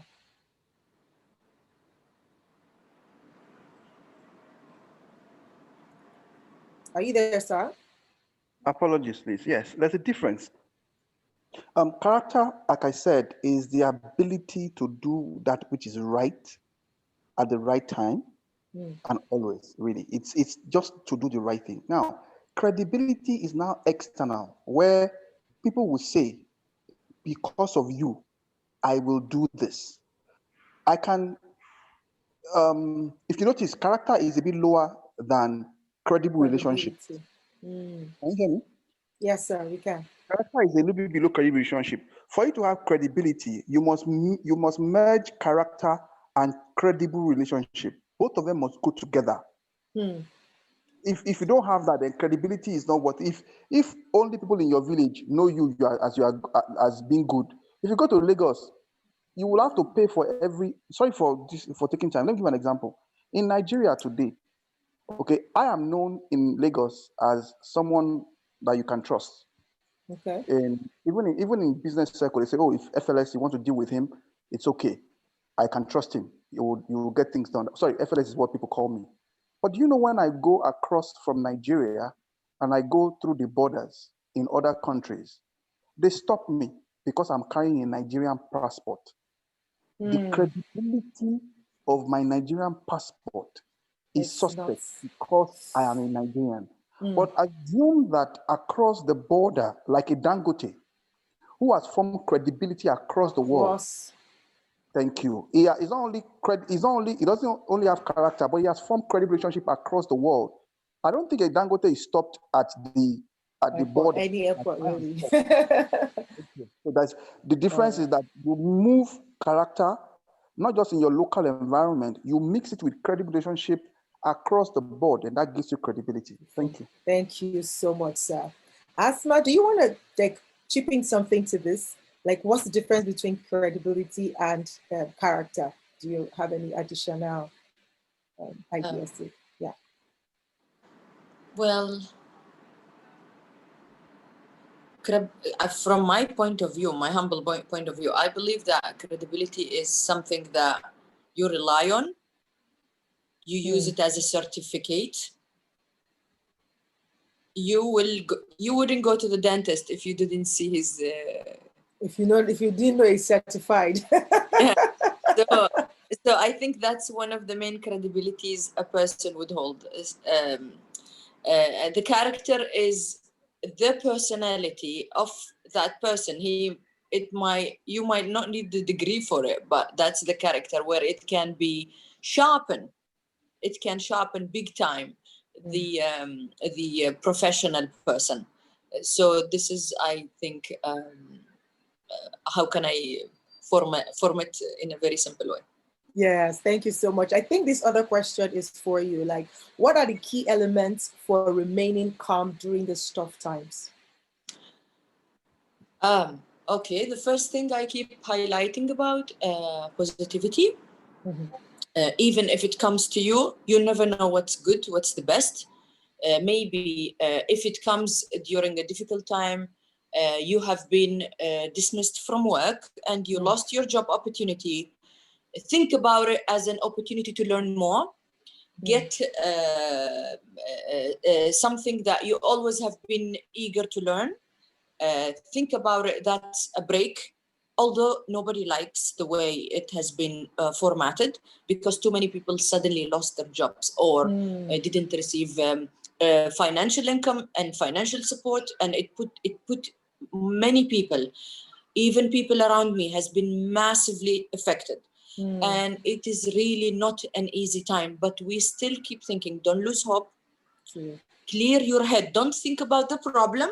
Think about what you can do for the problem. Learn something. Maybe it's the right time to get out of what you're doing and Maybe do something switch. else. Yeah. I have two really dear friends to my soul, and I consider them as family. And two of them has lost their job. One of them, Wow. she decided to be a personal trainer because she is a fitness freak. She is doing well. She's doing. She's certified. She Oh, became a now. certified personal trainer. You see how many months the pandemic, since the pandemic, Yeah. 8 months. Mm. She certified, and then she started her own gym Fitness. classes and Mm. personal training sessions for people. And she is getting money more than her current salary, the previous salary of her job that she lost. Wow. So that's something I would be very proud of to highlight, because you never know that little hobby of you, if you sharpen it, Yes.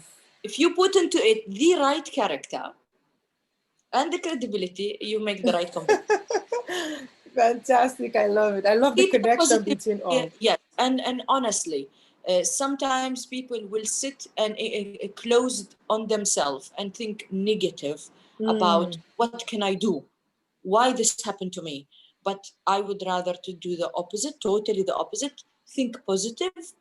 It will attract The positive right answer. future, inshallah. Results. Hopefully. Yes. Yeah. Yes. Thank you. Somebody says, can there be credible upskilling without certification? Come again? Can what? Can there be credible upskilling without certification? It can be, yes. Yes. For example, me personally, I was on a certified Microsoft, the whole, yes, the Microsoft Word, PowerPoint, and Excel and Access. And with time, I forgot using it. Yeah. Because most of the time, let's be honest, most of the time, either Word or Excel. Or Excel, that's it. When I went back to school to study a master degree after 12 years of work experience, I was frozen, like I was rusty. I couldn't remember how to use PowerPoint to make slides for my presentation for the university. I was so ashamed that I was the oldest student in my class.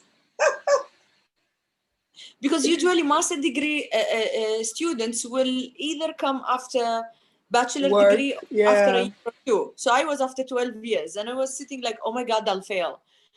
I went to YouTube and I found gem. People who can really go down to your brain your level. Even entry level. And I was like, okay, that's easy, and it costs zero. That's why I keep telling many people around me, open YouTube, you find wonders. Like, yes, simple as true. Yeah. Some people decided after losing their jobs to work on in cuisine as chefs, and it doesn't have to be a master chef or Michelin star chef, but they can do some business. They can start considering, after having the proper courses, then the certification, whether to take that leap of faith or not, to invest in it, money or not. You can go for the free access and then see yourself. Where do you go? Exactly. Thank you so much, Asma. Thank you, Mr. Folorunshaw. Thank you, Pastor Emmanuel, for all the sessions today. It's been amazing. Thank you. And so we move on because we are supposed to end at 7. Now we move on. So now is the time for another brand. Mr. Korede, do we have another video? Okay. For Petrafi? Okay, Petrafi video. Okay, please hold on. We just go to... Thank you. Thank you, everyone. Thank you, our dear speakers. You guys have been amazing. Thank you so much for not looking at our petite size, but for just coming and pouring out, your value to us. We really do appreciate you. Thank you. So we're just going to see a short video from one of our partners, and then we'll get on to the next speaker. And the last speaker for the day. Yay! We'll soon release you, don't worry.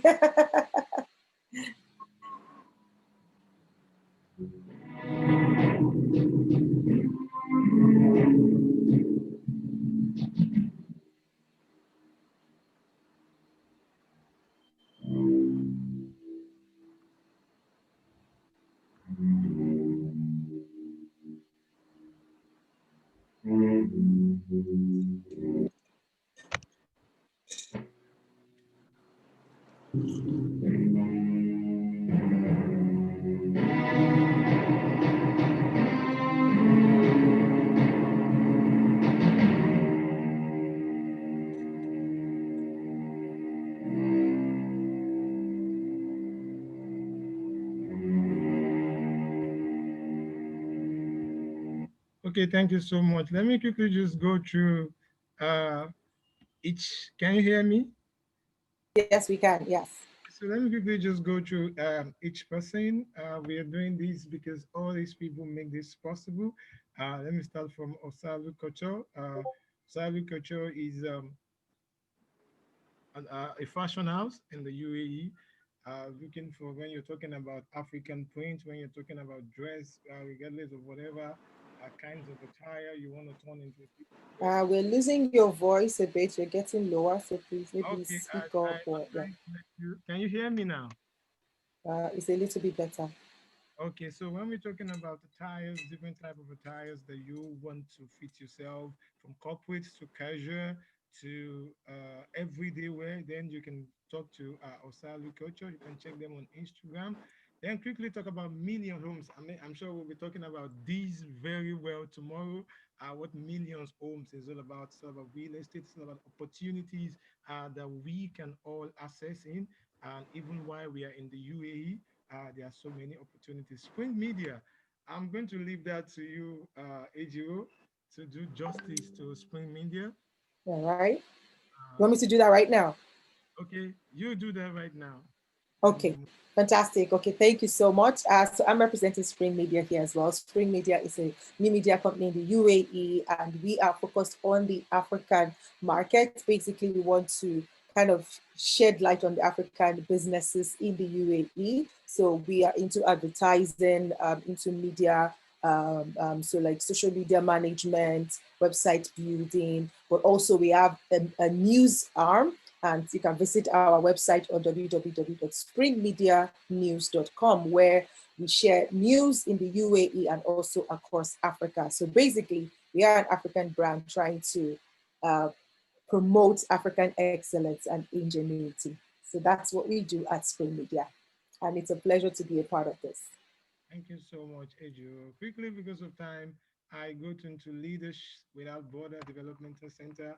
These are amazing people doing great things that you can develop yourself. They are courses from Leaders Without Boards that can affect you positively, affect your business positively. You're going to be hearing more about this tomorrow. You're going to be, because of time, I'm trying to move quickly because of time. Now, Arab Collections is a store of selling shoes, bags, corporate wears, both in the UAE and in Nigeria. You talk about your one-stop retail fashion center. That's Arab Collections. Thank you so much for your support. And Skyrace Logistics is a logistic company. You want to move your goods in any part of the country, from Nigeria to UAE, from UAE to America, your cargo. Skyrace Logistics, they've been in business over 5 years. So it's not a new business. It's I mean, well developed. They understand the strategy, the nooks and crannies of cargo trading. So you can contact them on Instagram, Stylist Logistics. Petrograph Media, they are into design, prints, and everything.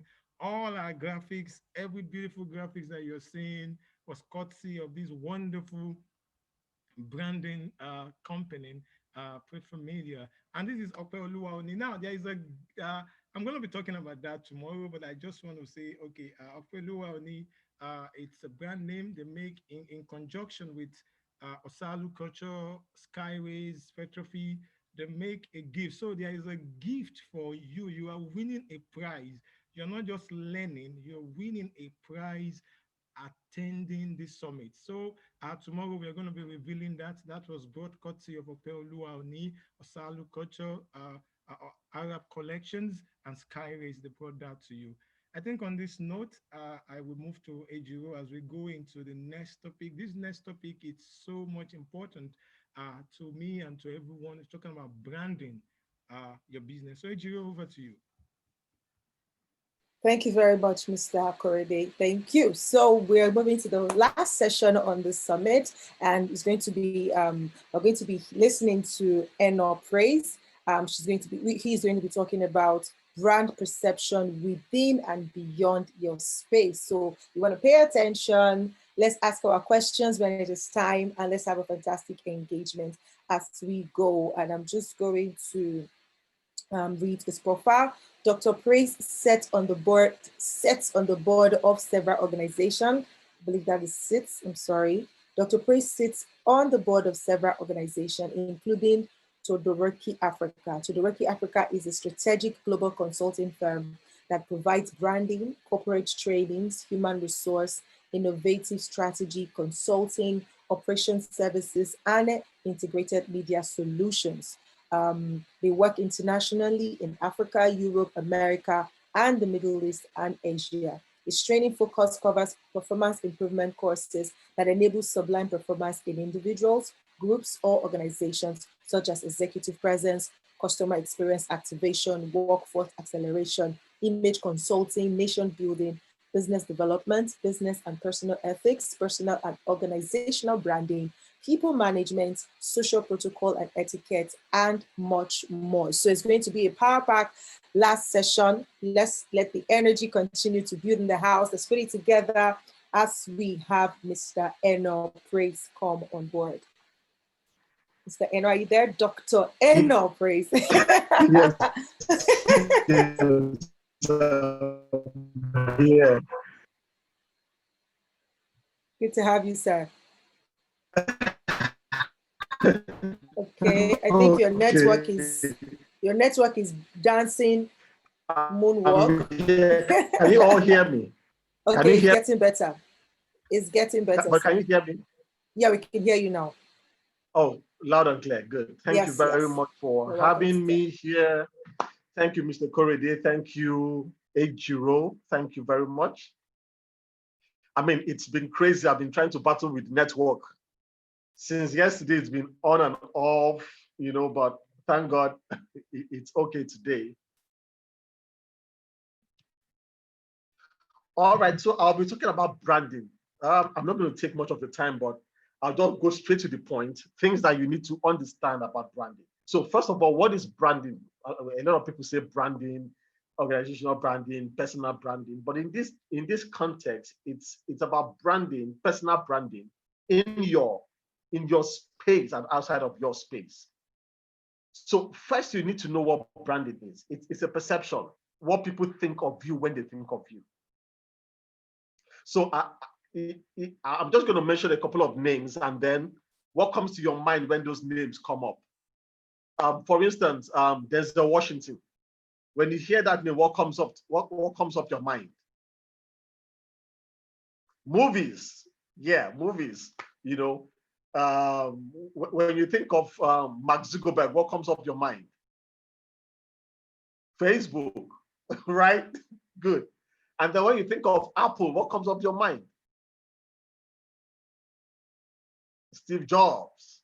You know, so these are people that have built their personal brand over the years to the extent that when their product is mentioned, their name is attached to the product. So the question is, when your name is mentioned, what is attached to it? When people think of you, what do they think? That's branding. So branding is a perception that people have about you, even when they are not seeing you. So I did a few points here, which I'm just going to read out. First of all, what I do is I give professional advice on how to project your image that is consistent with your career goals. The way you look, the way you see yourself, and the way others see you is crucial to your professional growth. So first of all, How do you see yourself as a brand? The way you see yourself as a brand is the way people will see you as a brand. So do you see yourself sellable? Are you buyable? So people need to see that first by how you portray yourself. So people usually ask me, what do you do? I mean, a lot of questions pop up every time I go to do training for corporate organizations when I approach them. So, okay, so what do you do? And the first thing that comes to my mind, it's a series of words that I use. That with the personal approach and personal inspiration, I help business professionals create executive presence, image, and style that helps them attract opportunities in 90 days or less. If you did not catch that, then you have to just chat me up privately for that. Okay, so that is what I do basically. I help business professionals create executive presence, image, and style that helps them attract opportunity in 90 days or less. So they ask me, executive, what is Barack Obama? What comes to your mind? Charisma, boldness. These are people, I mean, connection. This is someone that has been able to build this executive presence over the years to the extent that when you walk into a room, you have no choice but to turn. That is what personal branding and executive presence does for you. It helps you build your image to the extent that people will always want to listen to you. People will always want to connect with you. So what is personal branding? Your appearance is your expression to others without you. Your appearance is your expression to others about who you are and what you represent. The way you look reflects your self-image, attitude, confidence, and state of mind. A strong, purposeful presence is the hallmark of an excellent and effective image.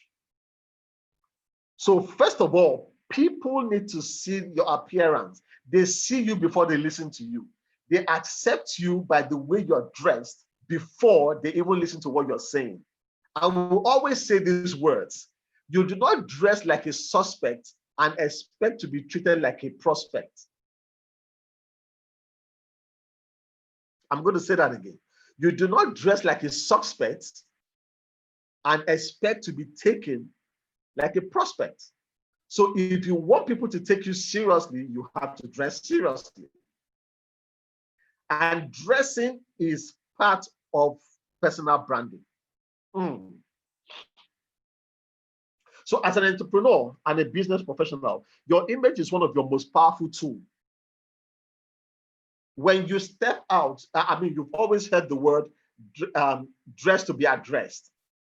When you step out to meet the client must be able to accept you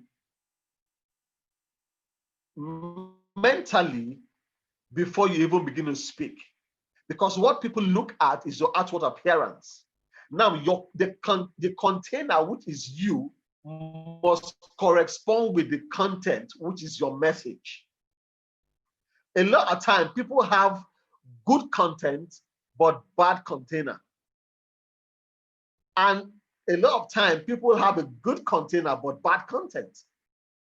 So your container, which is your person, must correspond with your content. You are the container. Your message is the content. There must be a correspondent. They must collaborate. What you're saying and the way you're looking must be in sync. Someone say you should repeat the statement when you say your image is one of, your powerful tool. It's one of your powerful tools as an entrepreneur. Your image is one of your powerful tools because people look at you first before they even get to buy into you. People will connect with you first before they connect to your business. So it is your appearance that is that connecting tool. Your image is the connecting tool for people to connect to your business. Style is a reflection of your attitude and your personality. A lot of people have styles. Everybody has styles. But the style that is unique to you is a reflection of your attitude and your personality. That's what people get to buy into. So everybody might be wearing the same thing over and over, but you're stuck with a particular style and people wonder why. That is what people will know you for. For instance, a couple of months back, I decided to change my brand and I decided to wear just black clothes, black traditional, black t-shirt, black shirt, black jeans, everything black. My bracelet, my watch, my necklace, a different perception and a different style. And it is what people know you for that they begin to resonate with you with. I hope I'm making sense. Yes, you Okay. are. Yes, you are. Okay, great. So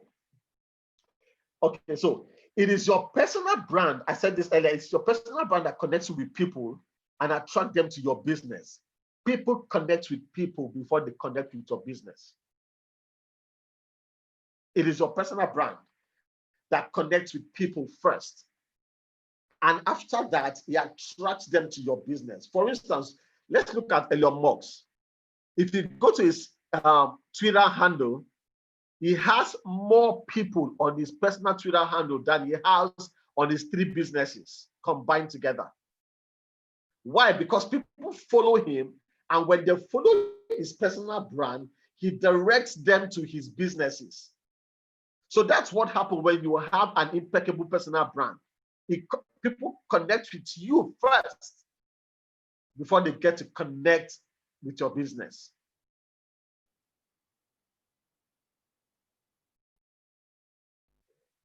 Okay, so I would always say, so you can just write down this question and then maybe later when you get back home, you can just try to define it by yourself. So define your brand in 60 seconds. 60 seconds. Assuming you've been trying to meet the richest man in the world just to sell your brand to him. How would you define your brand to him in 60 seconds? Because they don't have time to waste. They are on the move. And you have just 60 seconds to define your brand to them, to sell your brand to them, to speak up your, I'm looking for a word now, your elevator pitch, your punchline. Can you do that in 60 seconds? Because that is all they want to hear. In 60 seconds, they just want to hear your brand. What are you saying? What are you selling? How can you help me? So if you can define your brand in 60 seconds, then you are good. Now, I'm not saying if you can't define it in 60 seconds, you're not good. But you need to be able to practice it to the extent that you can define it in 60 seconds. Often, we've always heard the word practice makes what? Perfect. Practice, okay. Perfect. You said practice makes perfect. Okay. Yeah. Asma, what would you say? Practice makes what?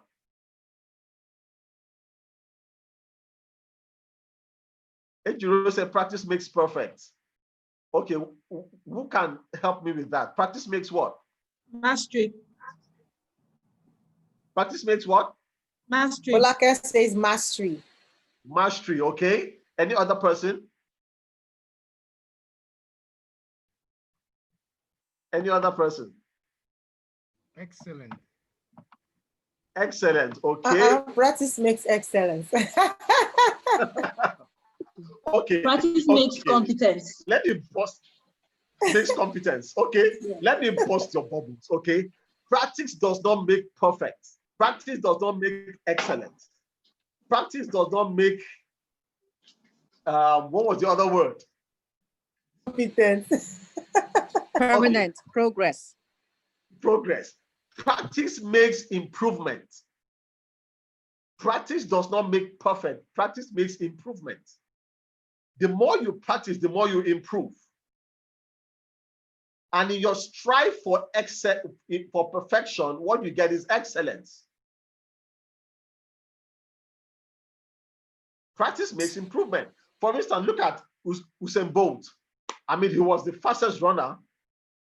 All right. Has he ever been perfect? Because he's always beating his record. If he was perfect, there won't be need for him to beat his records.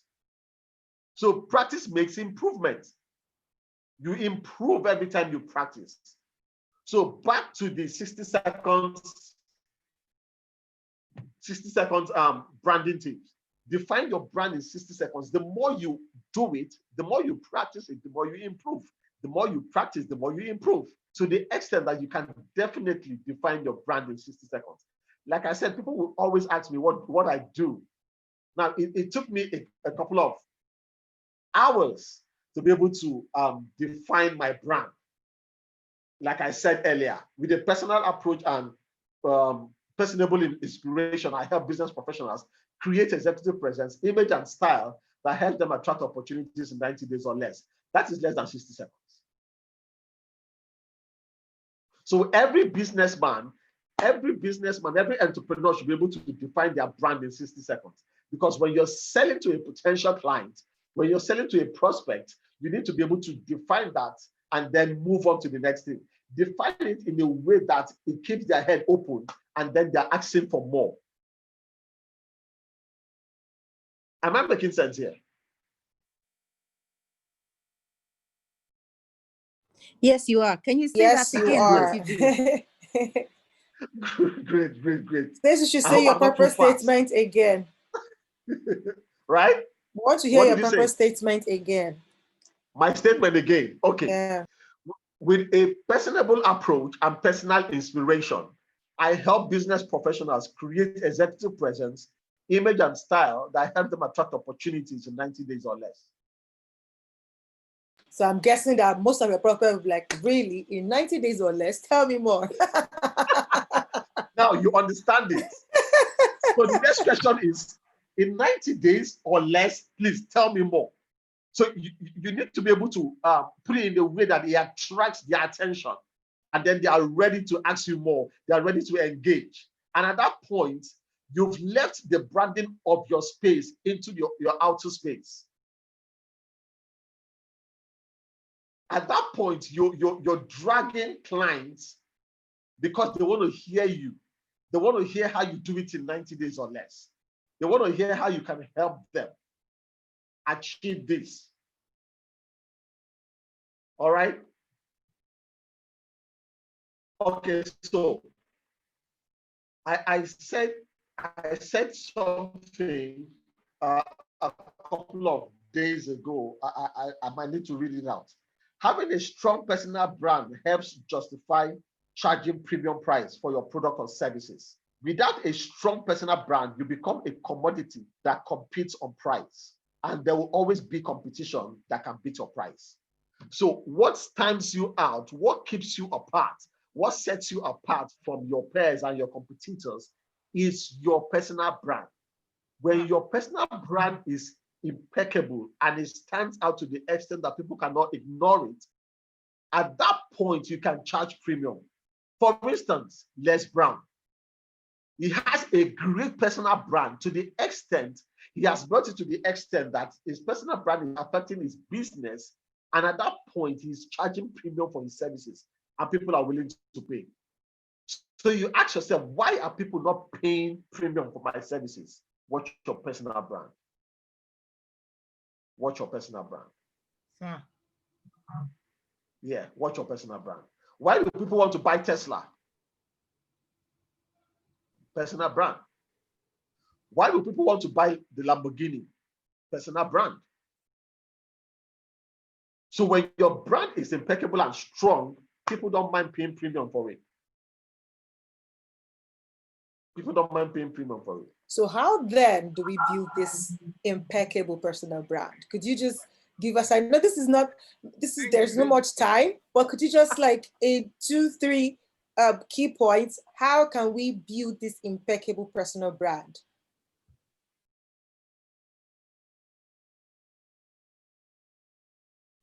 Hello, sir, are you there?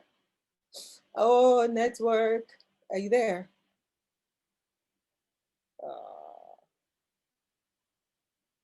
Okay, the network is currently misbehaving, so we're just going to wait for a while. But while we wait for Mr. Eno to connect back fully, Oluwafemi Salu is asking that can this be the same as purpose? So I'm guessing you asked this question after he talked about his statement. Mr. Eno, we can't hear, your line is breaking.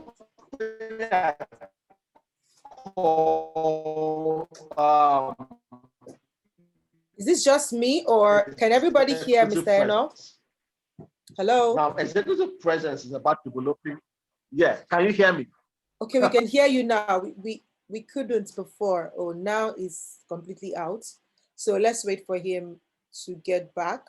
But who asked the question? Olufemi Salu says, can this be the same as purpose? So I'm guessing that you're asking that question with regards to the statement he made for his speech, elevator pitch, or for, I think the subject matter of purpose is somewhat overrated. So because there is no one, I don't know how to explain this right now. I know the answer, but I don't want to go into that depth right now. But just see it as, yeah. So, okay. Can you hear me now? Okay, oh, yes, we can hear you now. Yes, welcome back. Somebody asked that, can that statement that you made or we came up with, that's for the pitch elevator pitch and things like that, can that be the same as purpose? Yeah. No, that cannot be the same as purpose. Exactly. It cannot be the same as purpose. No. Purpose is, how do I put it now? Purpose is your reason for living. It is what God created you to do. Now, a lot of people are doing things that they were not created to do. Even though they're succeeding in it, they might be struggling to succeed in it. Everyone has got their comfort zone. Now, when you hear the word comfort zone, the first thing that comes to mind is a relaxing state where nothing is happening. But watch this. I was able to divide the comfort zone into two parts. So there is the stagnant comfort zone and there is the thriving comfort zone. The stagnant comfort zone is where nothing is happening. But the thriving comfort zone is where you're excelling in your gifts and in your talents. Now, for instance, the fish, where is the fish comfort zone? The water. The bird, where is his comfort zone? The air. So you need to be able to locate your own comfort zone and thrive in it. So the statement I made, it's not my purpose. The statement I made is my business, my business strategy, my business solution. It is my business solution. That is what I provide to the people. My purpose is different. I don't know if I was able to answer that. But for me, yes. So because I'm just going to say that your business solution can be a tool to achieving your purpose, but they're not the same. I think your network is cracking again. Guys, I'm so sorry about these things happen. Yeah. Mr. Korede, you were saying something. Please go on. Yes, I think for me, for my understanding about this is the look, your personal branding, your personal statement will come from the state of your purpose. So your purpose is the reason for doing this thing. Okay, why am I, okay, for example, I can say, okay, why do we put this summit together? Now, the reason why this summit was put together is for every one of us that is stuck either one way, either in business, to do what, to realign everything. And from what the speaker has said, the speaker has mentioned 1, 2, 3 things, for example, from attitude, credibility. So someone might be here that the problem why the person is stuck now is credibility.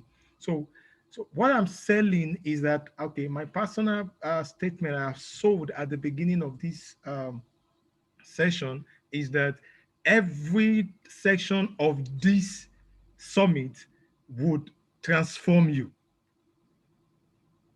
That was my statement. So that for me, that's what I think as it was talking about that look your purpose. So what I could say is your purpose, your statement of selling, your personal branding statement must come from the inner depth of your purpose. So your purpose cannot be different and your personal statement be different. So there must be a correlation. So the two ways work. Yeah, well, there is a connection between both, but we're just saying they're not the same. Yeah, sure. So Yeah, while we are there's a waiting, connection between both. Yeah. yes, while we are waiting for him to be back, I just want to quickly thank you everyone for staying with us to this time. We'll soon be, rolling up. Network can be funny. Thank you so much. This is just the day one. I mean, we're going to have day two tomorrow.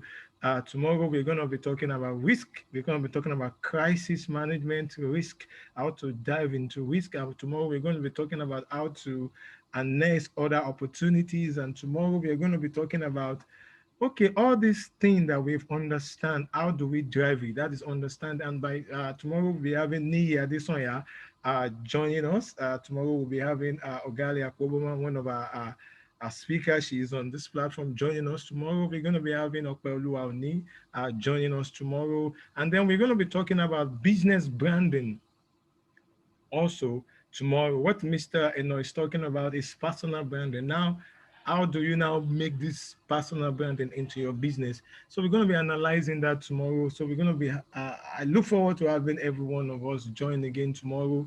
This same time, we're not going to be taking much of your time. It's going to be an amazing time. Thank you so much for staying till now online. It means a lot. I hope we're impacting you. I hope we are affecting you in one way or the other. All our speakers that are still on with us, thank you so much, Asma. It means a lot to me. Thank you for accepting, and thank you for still being with us till this time. I really appreciate it. I hope we are learning something. Please, you can just tweet about whatever you have learned. You can tweet on your social media platform. Just tweet whatever you've learned and let's know. Let people know about this. That's okay. We are affecting ourselves positively, and thank you. So over to you, Joe. All right. Thank you. Thank you so much, Mr. Korede. We're going to wait for like another, say 5 minutes while we talk while we just engage together. And if Mr. Dr.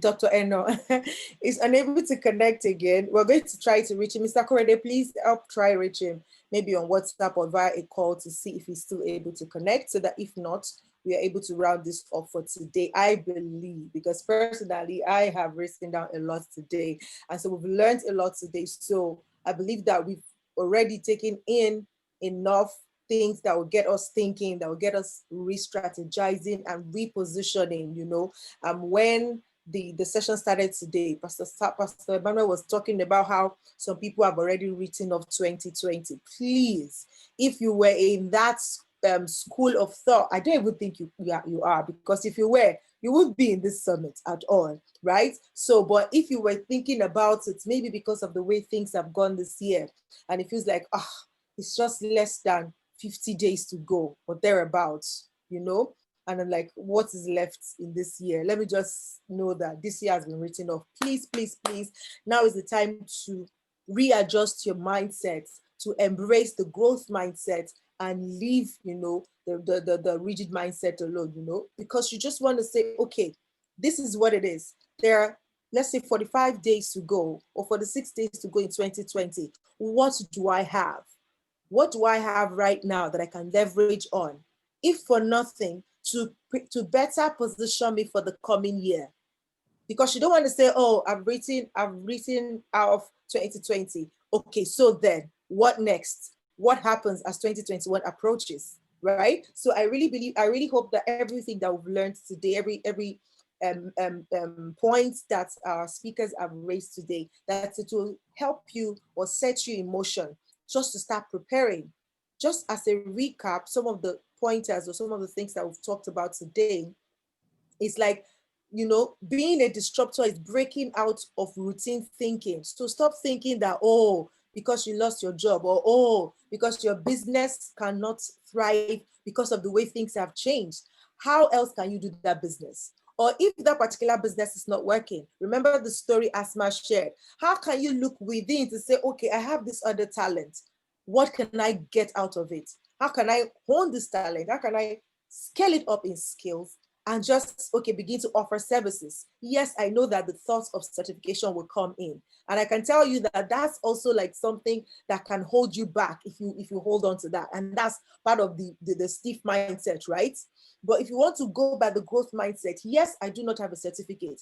Yes, I don't even have money for a certificate right now, even if I wanted to get one. But what can you do without money? We already said you go to YouTube, learn what you can with YouTube, and then start offering those services or those skills to people around you who need it.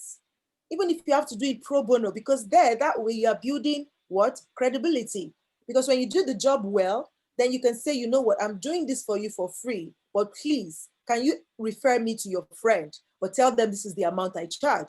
That's how it starts. And imagine if you do that between now and the end of the year for about 20 people or 10 people, at least whatever, because it's a goal now, whatever amount comes in, you can now say, okay, I want to put it towards getting a certification so that I can now boldly say, I am this or I am that, okay? So let us begin to sit down and rethink, knowing that 2020 is not ended yet, and it is not over until you win. Say that to yourself, like 2020 is not over until I win, right? And so let's begin to put these things into action. Your attitude is the bridge that connects you between, the being disrupted by all the things that are happening and you becoming a disruptor, because you take what has happened, turn it around and see the positive side of it. We have Mr. Enobak online. Can we hear you, sir?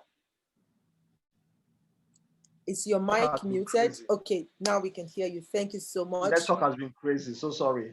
No problem. So we'll just have you for another 10 minutes and we're going to round this off. Thank you so much. Okay, great. Right, sir. Okay, so someone asks, how do you create the personal brand? That was the question before. Yes, how do we create that impeccable personal brand? Yes. So I'll just round up with that. So you need to build certain characters or certain traits. So the first one is credibility. How credible are you? People need to know that you're credible. People need to know that they can do business with you and be at ease. So you need to be credible. Build credibility. I can't teach you how to build credibility. It's something you need to discover by yourself. So you need to build credibility. The second thing is your charisma.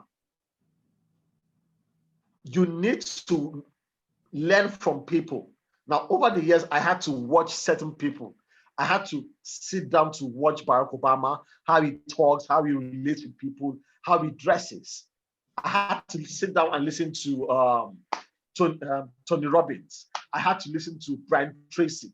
I mean, listen to people. Watch the way they walk into a room. I had to listen to Bishop Jakes like on a daily.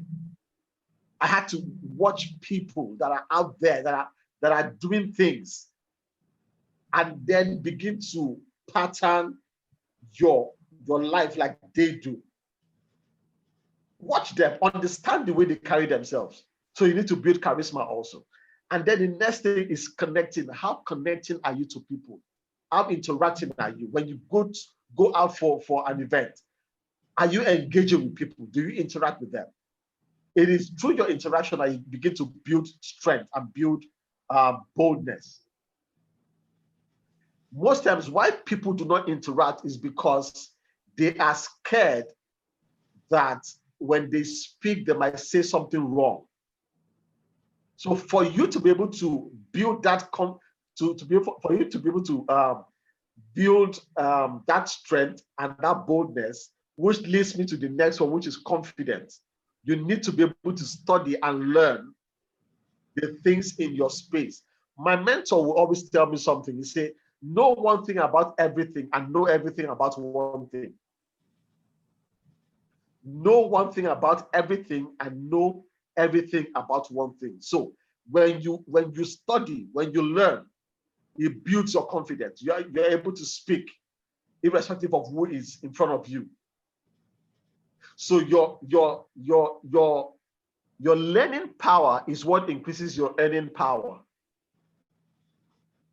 So for you to be able to earn more, you need to be able to learn more. And in learning more, it builds your confidence. And then the next one is competence. How competent are you?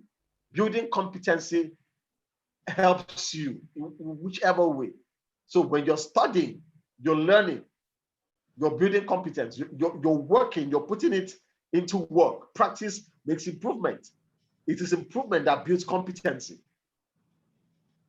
So those are the things you need to do to be able to build this impeccable personal brand. Fantastic. Thank you so much, sir. Somebody asked that, but if you are new into the business, how will you show credibility? I mean, does it mean that you can't make a personal branding when you just start a project? That is why I would always say volunteer. When you volunteer to help someone do what you want to do, you gain experience, you build competency. And it adds up to your credibility. Most people just get up and they just want to be the boss. It doesn't work like that. For me to get to where I am today, I had to serve. I've served different people. I'm sure most of you know Fela Durotoye.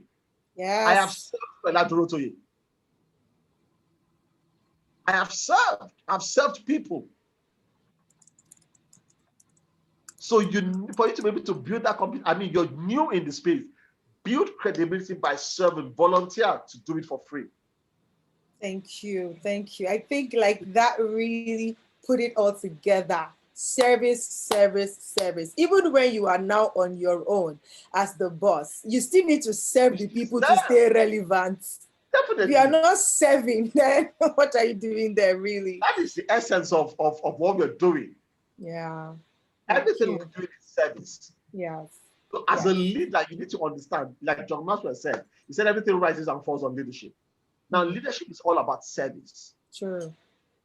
Leadership is all about service. If you're not serving, you're not learning. Wow. Wow. Thank you so much. Yes, Mr. Korede, take it away. Thank you, everybody. I appreciate your engagement. God bless you. Thank you. It's been a pleasure meeting you all.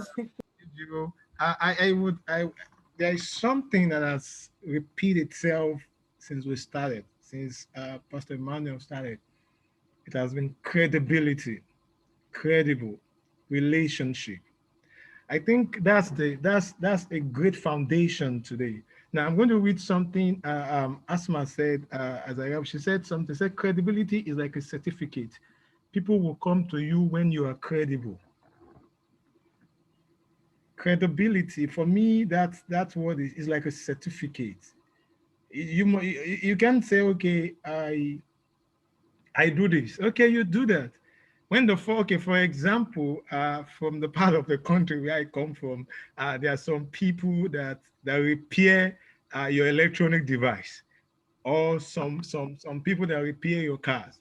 Now, some people will keep going to a particular person and say, because this person knows what he's doing and is credible. Now, even if you know your craft, even if you know your business very well, if you are not credible, even in an organization, if you are not, it's just a matter of time. That thing will sweep away. And that's the same thing. It's a certificate. People will say, okay, he can do this, and is credible with it. And so it's been a wonderful time. It's the word come credibility, relationship. You need this to move, to change. That is the core part of transformation. You're learning digital, you're learning machine, HRR, AI, digital networking. Your credibility is what will sell you. The credible, build relationship. Thank you so much, Mr. Dr. Heno, for liberating us. Let people know you. I think that thing is so important. When you get into a room, most times if you sit in the bus, you sit in the metro, you're walking, say hi to people. I said, no. So say hi to people. There's one more thing I need to add to that is communication. Communication. Yeah, communication. I was trying to remember the last word is communication. So you need to also be able to communicate. Communication is a two-way thing. So some people talk while some people speak. It is in speaking that you communicate. Not in talking. Not in talking. Talk is cheap. It depends on who is speaking. What's the distinct difference between those two, please? Talking and speaking. When you're talking, you're blabbing.